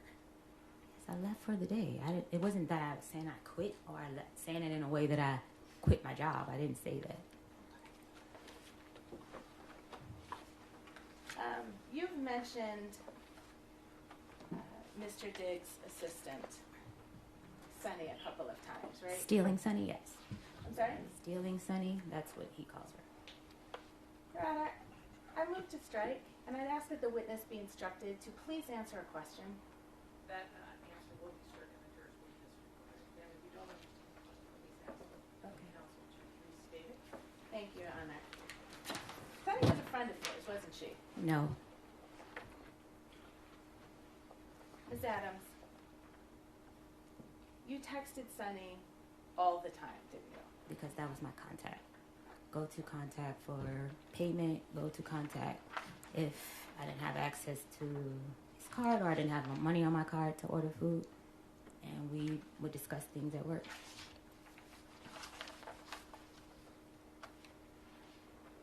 I'm going to show you a document. Take a look and see if you can recognize that as text messages between you and Sunny. Mm-hmm.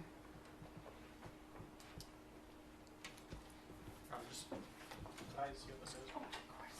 Sorry.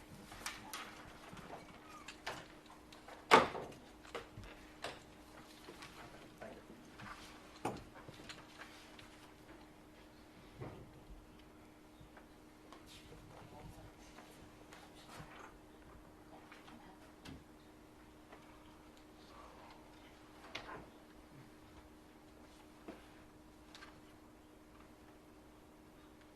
Do you recognize that document as text messages between you and Sunny? Yes. Yes? Mm-hmm. Okay. Your Honor, may I approach? This document doesn't have numbers on it, so I'm just going to do it through. Do you see where the messages start on Thursday, December 11th? Yes. At 7:44 a.m. You see that? Yes. And this is an exchange between you and Sunny, right? Yes. And you write to her, morning, did you change my door code, right? Yes. And that's what you were just talking about. Each door has its own door code in Steph Diggs' home, right? Yes. And you were having trouble getting into your door code on December 11th. Yes. And had you been having trouble getting into your door code since you got back on the evening of the 9th and 10th? When I walked in on the 9th, it pushed right open. Okay. All right. So it changed in somewhere around there. When the morning, maybe when I walked out the door, that morning I made breakfast. If I'm not mistaken, that's the morning that, Yeah, ma'am, I'm just going to stop you because Okay. it's not responsive. all right. All right? So on December 11th at 7:44, you asked Sunny, did you change my door code? And she says, no, I don't know the code. Right? She doesn't have access to change code. Okay. And she says, Rich? Question mark. Who's Rich? Rich was like, somebody that helped around the house. He was like a maintenance guy. I Right. don't call him that. Someone to help around the house. He did a lot of stuff for Mr. Diggs. Okay. He wasn't And a he was maintenance at the house person. a lot, right? If we needed anything, yes, we would call Rich. Okay. And you say to Sunny, I asked, he hasn't answered yet. And then you say they changed it, right? Yes. Sunny asks, who changed it? Your Honor, may we be seen aside, John?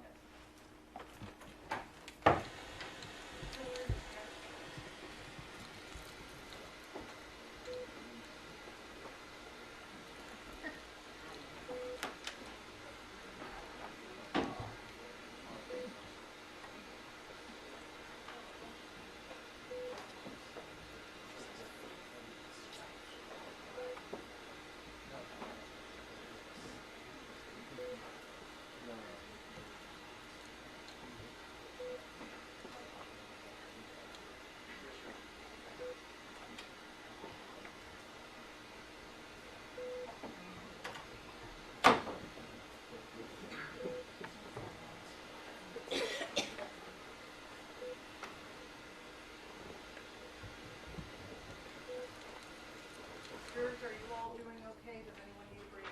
All right. Oh, well, good. All right. Then.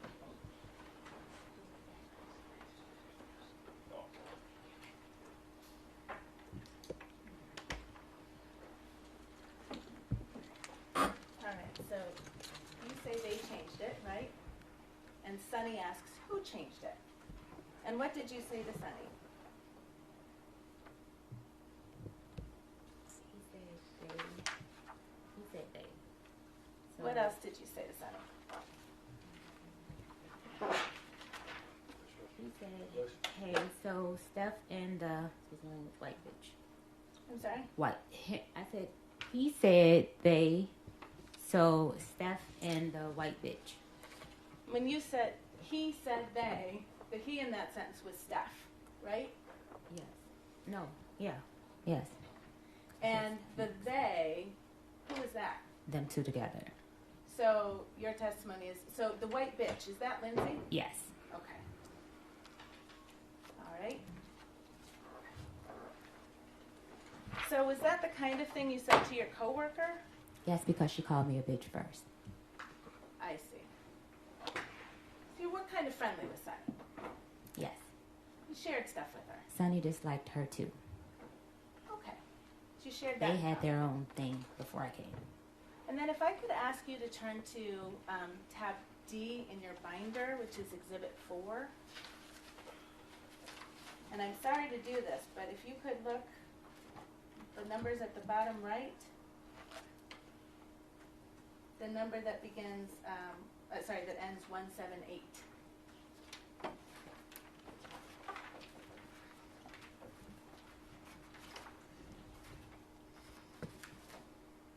You there?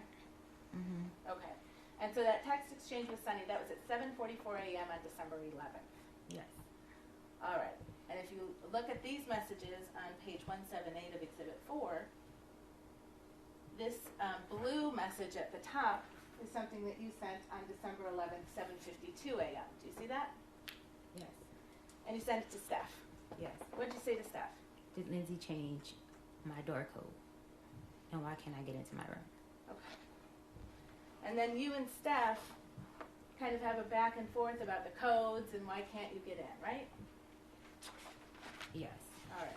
I don't remember that. That's not listed here, though. Okay. And meanwhile, you're also having a text exchange with Sunny about Steph and the white bitch, right? Yes. Objection, Your Honor. Yes.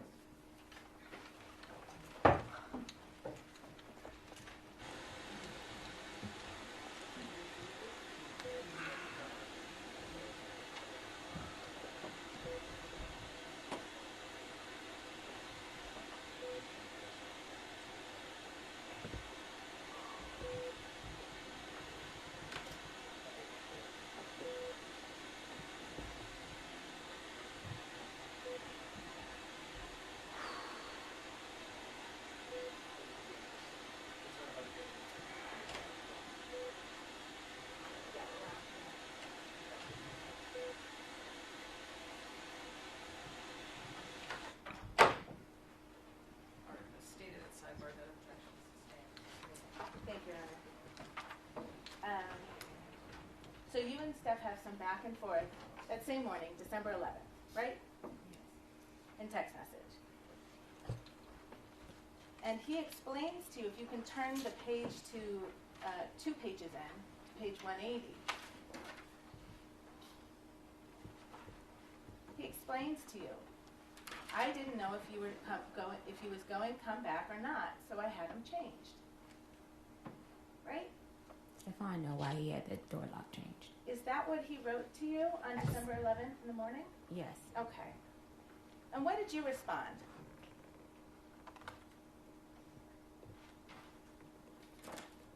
It's right there on the same page in the blue bubble. No, it's not. Can you see it? Lord. Lord. Lord. And if you can turn the page, Steph wrote, shit you was saying it was like it was over with. I was like, well. You understood he was talking about the text fight you had on December 2nd, right? No. Yeah. What did you respond to Steph? I said no. I'm sorry? I said no. I didn't say yeah. You didn't understand that he was talking about the last time that you saw each other on December 2nd, which is the day you got in the text fight about Lindsay and you not going to Miami? Me and Stefon had arguments all the time. Like, not all the time, often, and it would just fly over. But it didn't turn into a fight like it did. I needed to come back to get my things. let's see what did you respond to Stefon on December 11th?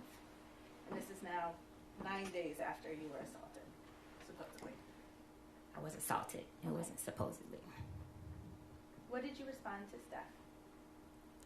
Was very emo. Sorry I made you feel that way. I don't want to leave. I want to stay to take care of you as long as I need you. And you sent him a second message. Really sorry, Steph.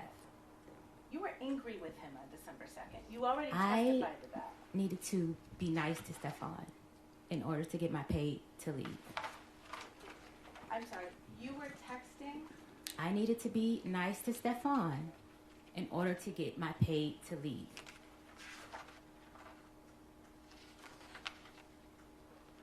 Let's talk about your pay. Yes. You admit that you were apologizing to him about December 2nd and your behavior, don't you? I was being nice to Stefon to get back in his good graces to get paid. You were apologizing for your Not behavior. by choice. You were apologizing to Stefon Diggs by text on December 11th for your behavior on December 2nd. Not by choice. Is that a yes? That's a not by choice. It's a yes or no question, ma'am. I don't know what that would be, a yes or no question. It's a yes or no question. If the witness is saying she can't answer that yes or no, she can have the answer. Okay.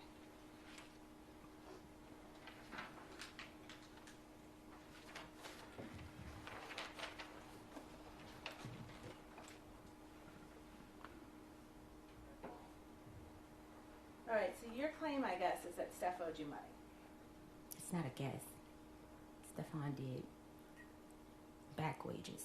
You were Wages paid- owed. You were It was paid- wages. I think you should use the correct language. The correct language It's for your wages. civil lawsuit? I don't have a civil lawsuit.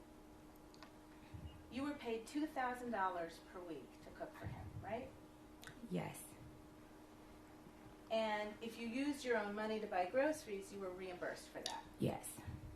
And when you were hired to work as Steph's chef, you didn't have to fill out a job application, right? As stated previously, me and Stefon had an interpersonal relationship that was professional. So is that a no? I did not. I don't know have how to fill out- answer that question. Yes Did or you no? fill out a job application? I don't know how to answer that question. Yes or no? Ma'am, did you fill out a job application? No. Yes or no? No. Next question. You didn't have any employment contract or anything. Yes, we did. Did you sign a written employment contract? We had a verbal text contract. Okay. You didn't have to interview with anyone to get the job, right? He knew my skills. So on December 1st, this is the day before you say you were assaulted, you submitted an invoice to be paid, didn't you? Yes. And can you explain to the jury, so you weren't just automatically paid? I was supposed to be. They sent maybe 2 automatic payments, and then the rest was I would have to go through Sunny. Right. You'd have to confirm with Sunny you worked that week, right? I would have to, not that confirm, I lived there, so it was never a confirmation. She was there a lot too, right? No. Okay. So you did have to confirm with Sunny if you worked there or not. Not that I worked. I had to confirm with Sunny my reimbursement. I lived there. And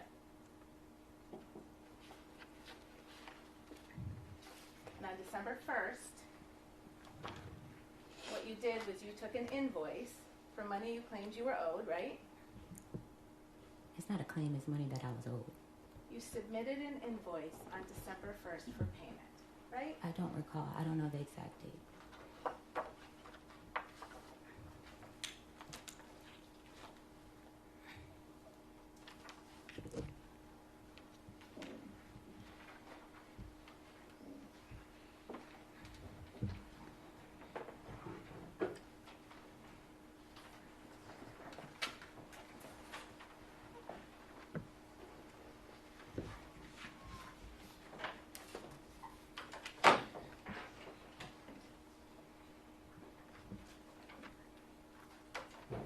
Have you seen this document before? Yes. The an email dated December 4, 2025 from Melissa Goddard. I saw that in a text screenshot. That email that Melissa has of mine was not working at the time. This was a screenshot that Stefon sent me. I never received this email. Okay. This is an email from Melissa Goddard. I never received it to my email. Did you see the text of this message before? I seen a screenshot similar. I You can't know- recall You know the you exact have. message. Would you like me to give you a document to Sure. refresh you? Yes.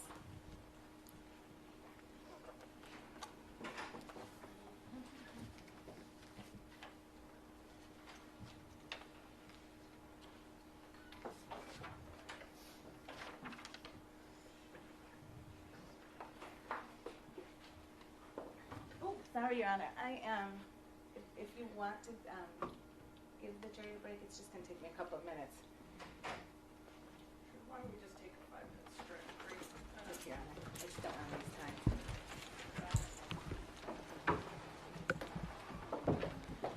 Jury back in at 4. All rise, jurors can step down.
What? All rise.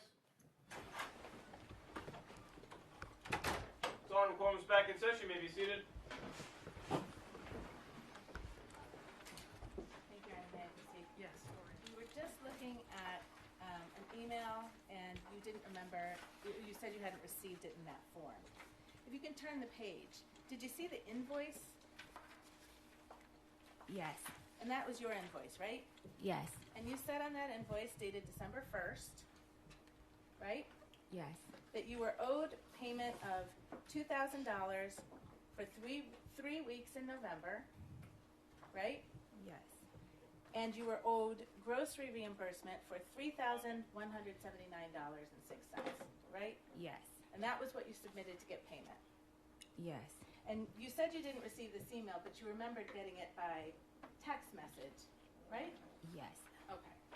And so you have read, and you remember seeing the substance of this email, true? Yes. Okay. And this is a response to your invoice, right?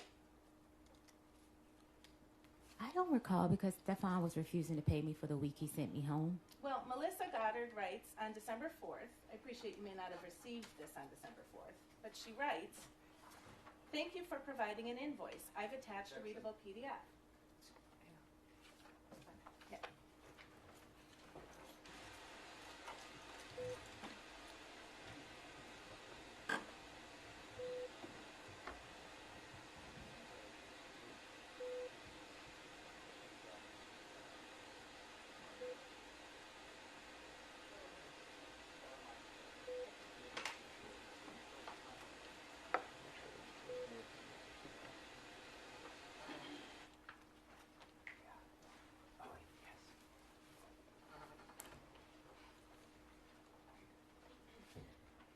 And it turned out, Ms. Adams, you had gotten paid for 2 of the 3 weeks that you said you hadn't gotten paid for, right?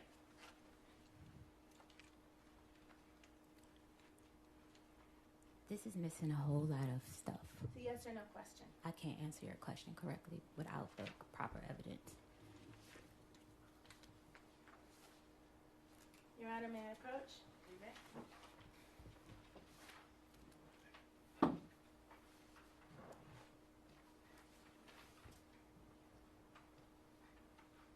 Do you recognize this document as text exchanges between you and Sunny?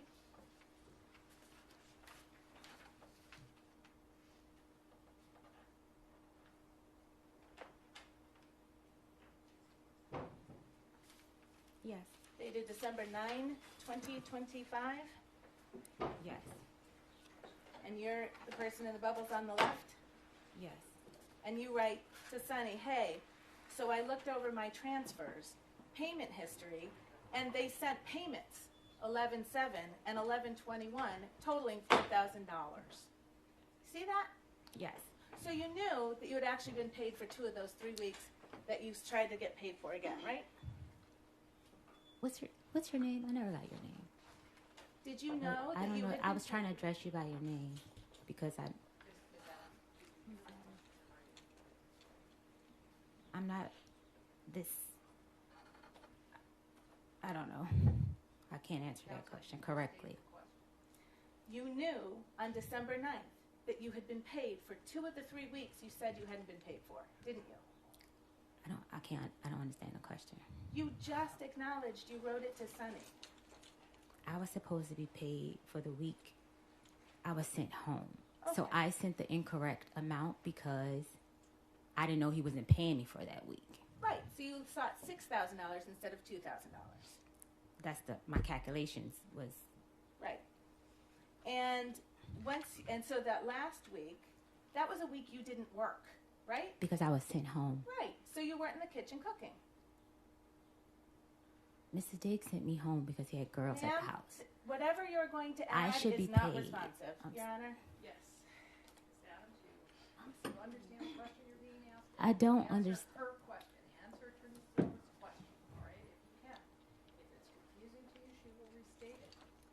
Counsel, would you restate your question? Yes. So you weren't in the kitchen cooking that week, right? No. Okay. If you can turn back to tab D, the page that ends 171.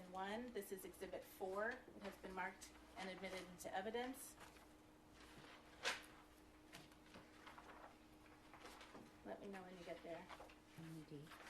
You're there? Mm-hmm. So these are both, on this page, these are both blue bubbles. So this is your text messages, right? Yes. All right. And on December 9th, 2025 at 2:27, you text Steph Diggs, right? Yes. And what do you say to Steph Diggs on Hi. December 9th?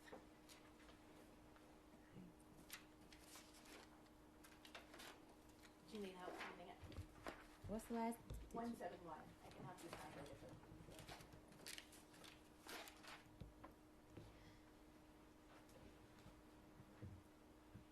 I said, can she call? I'm sorry, the second text message. Read the second text message Yes, please. without reading the You messages can read before. the first and we can talk about who you're asking about. That's fine. I was told to contact Melissa about my pay. Okay. So I responded, can she call me or can I call her? And Melissa, just to the record's clear, is Melissa Goddard, right? Yes, She's Steph Diggs' bookkeeper. that's what I was told. She's the person who wrote that email on December 4th informing you that you had been already paid for 2 of the 3 weeks you were looking for, right? I didn't receive that email. Understood. So you were asking if she could call you or you could call her, right? I was told to You were reach out told to you her. could talk to her, right? Yes, And you never called her, did you? yes, I did. What did you say in the second I text asked him bullet? for the number. I'm sorry, and what I did asked him for Miss Melissa Goddard's number. the number is right on the email that you got in text form. But that was later time. This was December 4th. The email is from December 4th. The text message you're about to read is 5 days later, December 9th. What I'm trying to say to you is that text message was sent at a later date to me. On December 9th, you acknowledged to Sunny that you knew you had been overpaid. I'm sorry. Overpay? I'm sorry. Underpay. You knew that 4 of the $6,000 you were seeking, you had already received. And the last week that you hadn't been paid for was the week you weren't there. And now if you can read this text message that you sent to Steph Diggs on that same day, December 9th. Hi, so I looked over the payments. Are you not paying me for the week you told me to go home? If not, that's fine. And just for my past employers, when I'm asked not to work, I'm still paid because I'm only with them for the season. It was supposed to say them. It said the season. So that takes care of all of the weeks that you said you weren't paid for on December 1st, right? The weeks that I sent to him calculated was adding in that week. Right. 2 weeks you had already been paid for. 1 week you didn't work, and you told Steph on December 9th, if you don't want to pay that, that's fine. Right? Yes. All right. You also sought $3,179.06 in reimbursement for money you claimed you spent on groceries. Yes. That was on December 1st. That's the day I sent the email. Okay. The text to Sunny. And Please turn off all phones.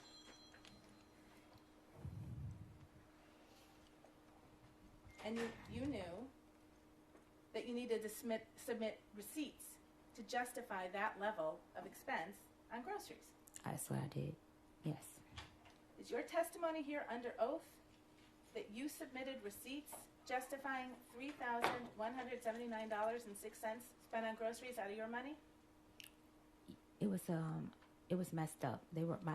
Was off. Something was off. Some receipts were the wrong receipt, and we cleared it up.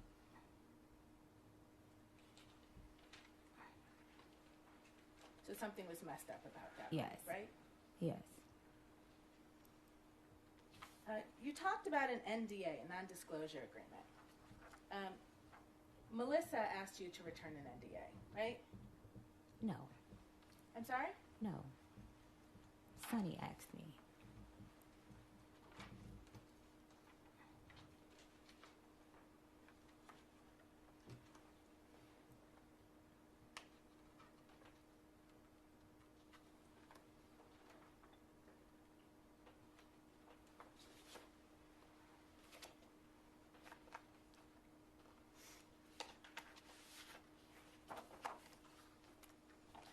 received an email from Melissa Goddard on December 13th, right? Melissa and Sunny, I was having problems with the email, the same email. Yes or no question, ma'am? I can't answer that correctly. Mayor Pro Channer.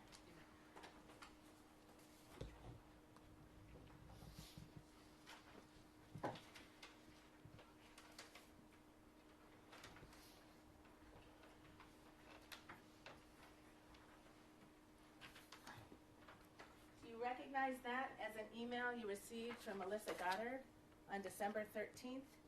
Yes. And the subject line is NDA payment? Yes.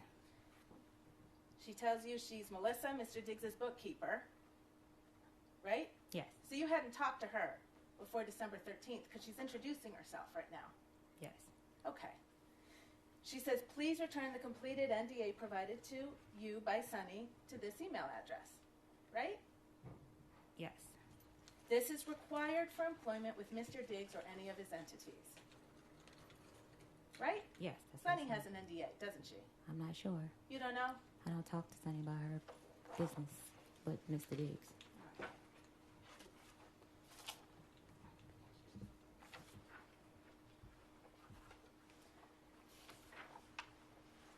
You had some text messages with Mr. Diggs on December 13th, right after you got that email, didn't you? I don't recall the date. I would like to see. Let's go back to Exhibit 4. It's tab D, page 195.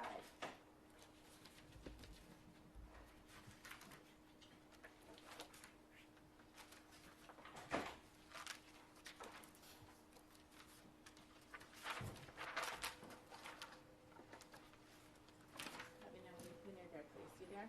Mm-hmm. And again, this big blue text bubble right here at the top, that's from you, right? Yes. Okay.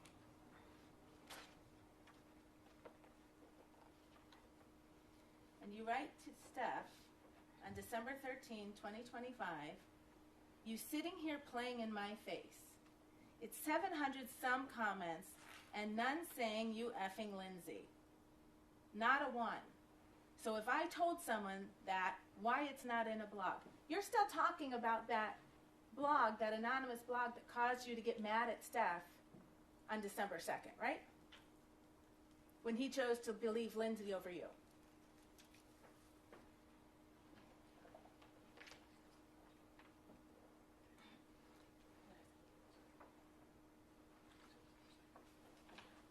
I'll clarify. Thank you, Mr. Virtue. On December 13th, you're still mad about the issue that led to Steph believing Lindsay over you. From my recollection, he didn't. I'm sorry. On December 13th, I can't answer that question correctly without the previous text from Mr. Diggs. you write not a one, so if I told someone that, why it's not in a blog? You believe it and now sign an NDA. Send me my money. You sitting here playing in my face. Isn't that what you said? Yes. Okay. You were mad about the NDA because you thought you had to sign it because Steph believed you leaked something, right? Yes. Didn't have anything to do with an assault. What did you say? I don't understand the You question. thought the fact that you were being asked to sign an NDA was an indication that Stefon still didn't trust you, right? No. But you're talking about Lindsay and a blog to him the same day you get an email from Melissa asking you to sign an NDA, right? Stefon knew that I know. Yes so or no I question, can't ma'am. answer that question without explaining. If I told someone that, why it's not in a blog, you believe it and now sign an NDA. Those are your words, right? It was now signing NDA after you assault me. I had information on you, You didn't and you say think I was leaving. Ma'am, it's not responsive. You didn't say anything about an assault when you talked about an NDA. Did you? It does not change the fact that I was assaulted. You talked about Lindsay in a blog, and he It believed does in not Lindsay. change the fact I was assaulted. The first time you connected an NDA with an assault was when you went in to talk to Officer Ellis on December 16th to make a police report, right?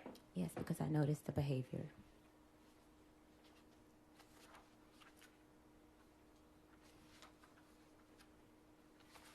And that was the same officer that you didn't need to be honest with about some of the details about your relationship with Steph, what happened on December 2nd, when you left your position, why you went back to his house on December 9th. True?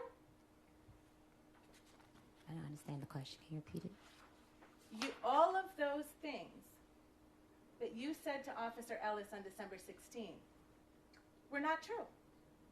You had a fight with Stefon Diggs on December 2nd over text about Lindsay and a blog and him believing Lindsay.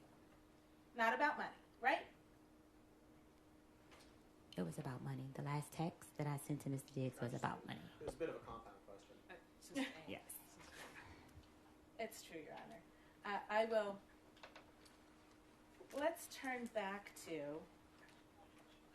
the text messages between you and Steph after you sent that text message to him on the 13th, connecting the NDA with Steph's believing Lindsay. I didn't say believe in Lindsay.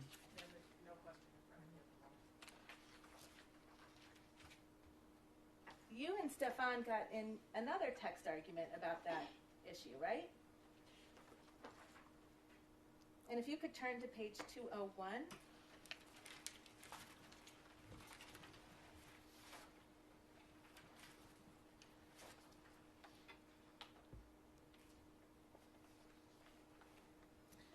The green bubble is Stefon, right? Yes. And he writes to you on December 13th. Here you go. Don't worry about Melissa, and you don't got to worry about working moving forward. I never told nobody not to pay you. They said you owed money. You knew that, right? No. You knew that Melissa calculated the receipts that you submitted and determined that you had been overpaid. Didn't you? No. Okay. They said you owed money, says Steph to you on December 13th. Here go that bread you was supposedly owed, I guess. That's what he said to you, right? Yes. And he Apple paid you $2,000, didn't he? Yes. And then he left another $2,000 on the stair railing in his home for you. And that was for the week that I was there. That was for the week of December 9th when you worked, right? And he asked you 3 times in your text message, what else do I owe you? And you never gave him a number, did you? I said they owe me grocery. I had given Sonny the grocery reimbursement, the person that was my contact for giving receipts to. I thought you just testified there was a mix-up with the numbers. Yes, but I had talked to her about that. We had came up with the exact numbers after she added up the receipts. You understood that Steph fired you that day, right? I was leaving. Okay. But you waited until he told you you don't have to work here anymore, and he paid you $4,000. I came back for my money because I didn't have money to leave. So the record's clear. You came back on December 9th. To get my money that I was owed. You worked. And then on December 13th, Steph told you you didn't need to work there anymore. Right? I'd already had in my mind that I was quitting. I just came back to get my money. You were furious with Steph on December 13th, weren't you? No. No? No. Do you remember that Shy Charles was actually at Steph's house that day? Yes. And she was braiding his hair. Yes. And she was staying downstairs. She was going to stay overnight. Yes. And she finished braiding his hair around midnight. Yes. And then you came down from your room to talk to Shy. Yes. And you did that because she was your friend. My coworker. We were cool. And she's the person you spent that week in New York with December 2nd, the day you were supposedly assaulted, until December 9th, when you came back to the Dedham house, right? And you sat with Shy and you talked to her until 3 in the morning, didn't you? Yes. You told her you were finished with Steph Diggs, didn't you? I told her in the middle of the week I was coming back to get my money, and I was trying not to be there when she came to braid his hair. You made Shy a kind of confession in that conversation, didn't you? A kind of confession? Yeah. You told her Steph was going to pay. No, I did not. I do not recall. I'm going to remind you you're under oath, and I'll ask you that question again. Did you or did you not sit with Shy Charles on December 13th, a few hours after you were fired from your job, and tell Shy that Steph Diggs was going to pay? No. Did you tell Shy you were going to sue Stefon? No.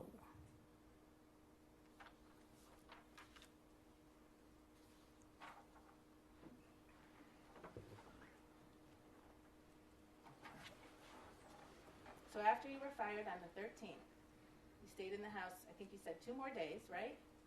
I wasn't fired. After Steph Diggs told you you didn't need to work there anymore and paid you all the money That day you went back that to you claimed you were owed, you stayed in the house for 2 more days, right? I had to get a plane ticket and I had to find somewhere to stay. Okay. And then when you left his house, you went to the Dedham police station. No. You went to the Dedham police station on December 16th. I left his house on the 15th. You testified, and on your direct examination, you left on the 16th. I left Stefon's house on the 15th. I went to the Dedham police station on the 16th. Okay. And you told them he'd assaulted you 14 days before. On December the 2nd. And you had to pick a day that was long enough ago that it would explain why you didn't have any injuries, right? Objection. Sustained.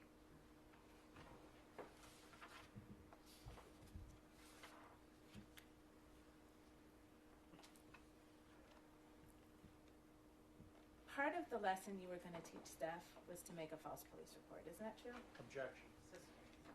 Well, I'll ask a different question.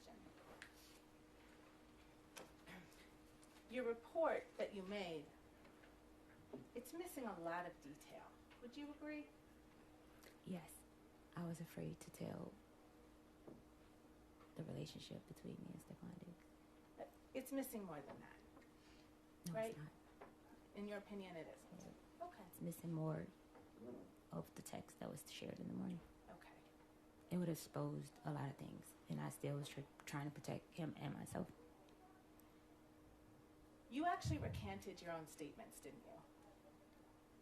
No. I can't. So you know the criminal complaint in this case issued on December 29th.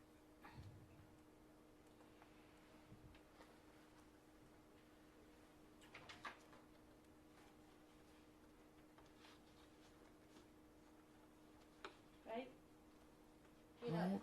No, I don't know that. Well, you're the complainant in the case. Is it your testimony you weren't notified that this case was going to be brought forward to the court? I don't recall. I don't. It was big news. I don't. No one reached to me that I recollect.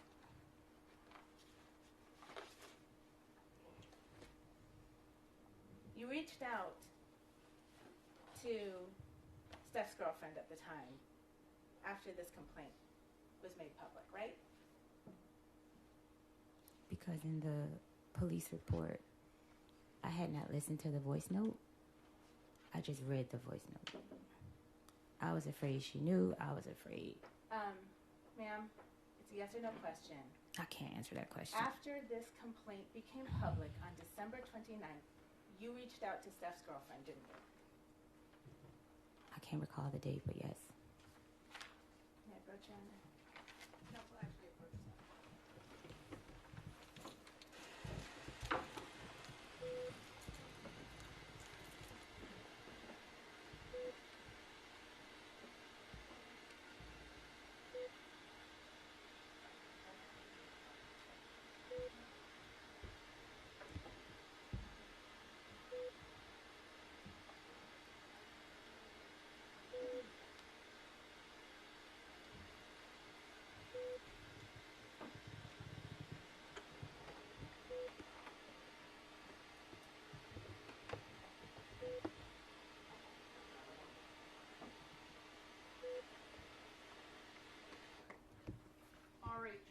We are going to be recessing for the day.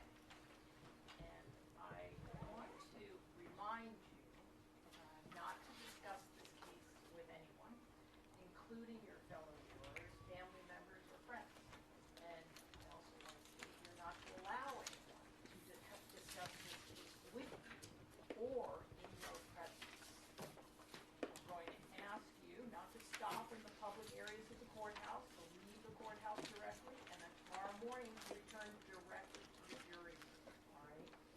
And again, you must not read, watch, or listen to any news accounts or media reports about this case, and you must not conduct any independent investigation of any kind, including on the internet or otherwise. So please keep an open mind, do not form or express any opinions about the case until it is submitted to you for your deliberation.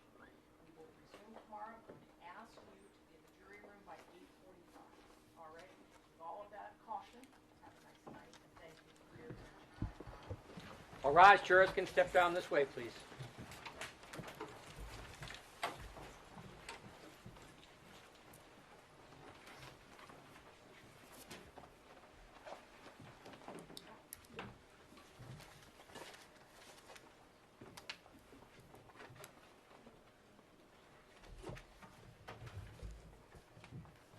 Jurors that exited this court stands at a recess.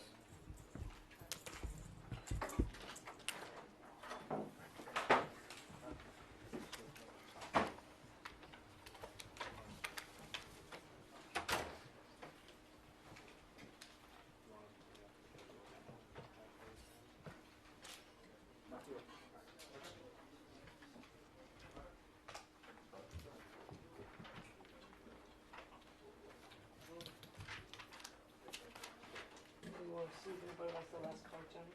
Yeah, I will. Yep, I'll do that. And then I guess bring the audio out.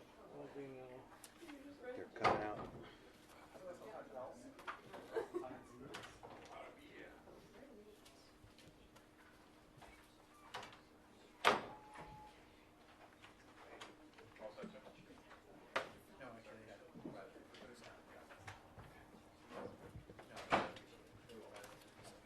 it's all in this,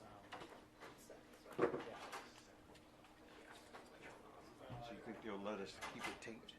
yeah, I'll keep it taped. Okay.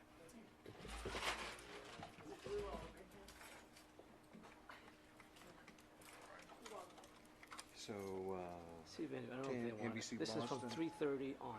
okay, yeah. They all seem to be interested in Boston, Boston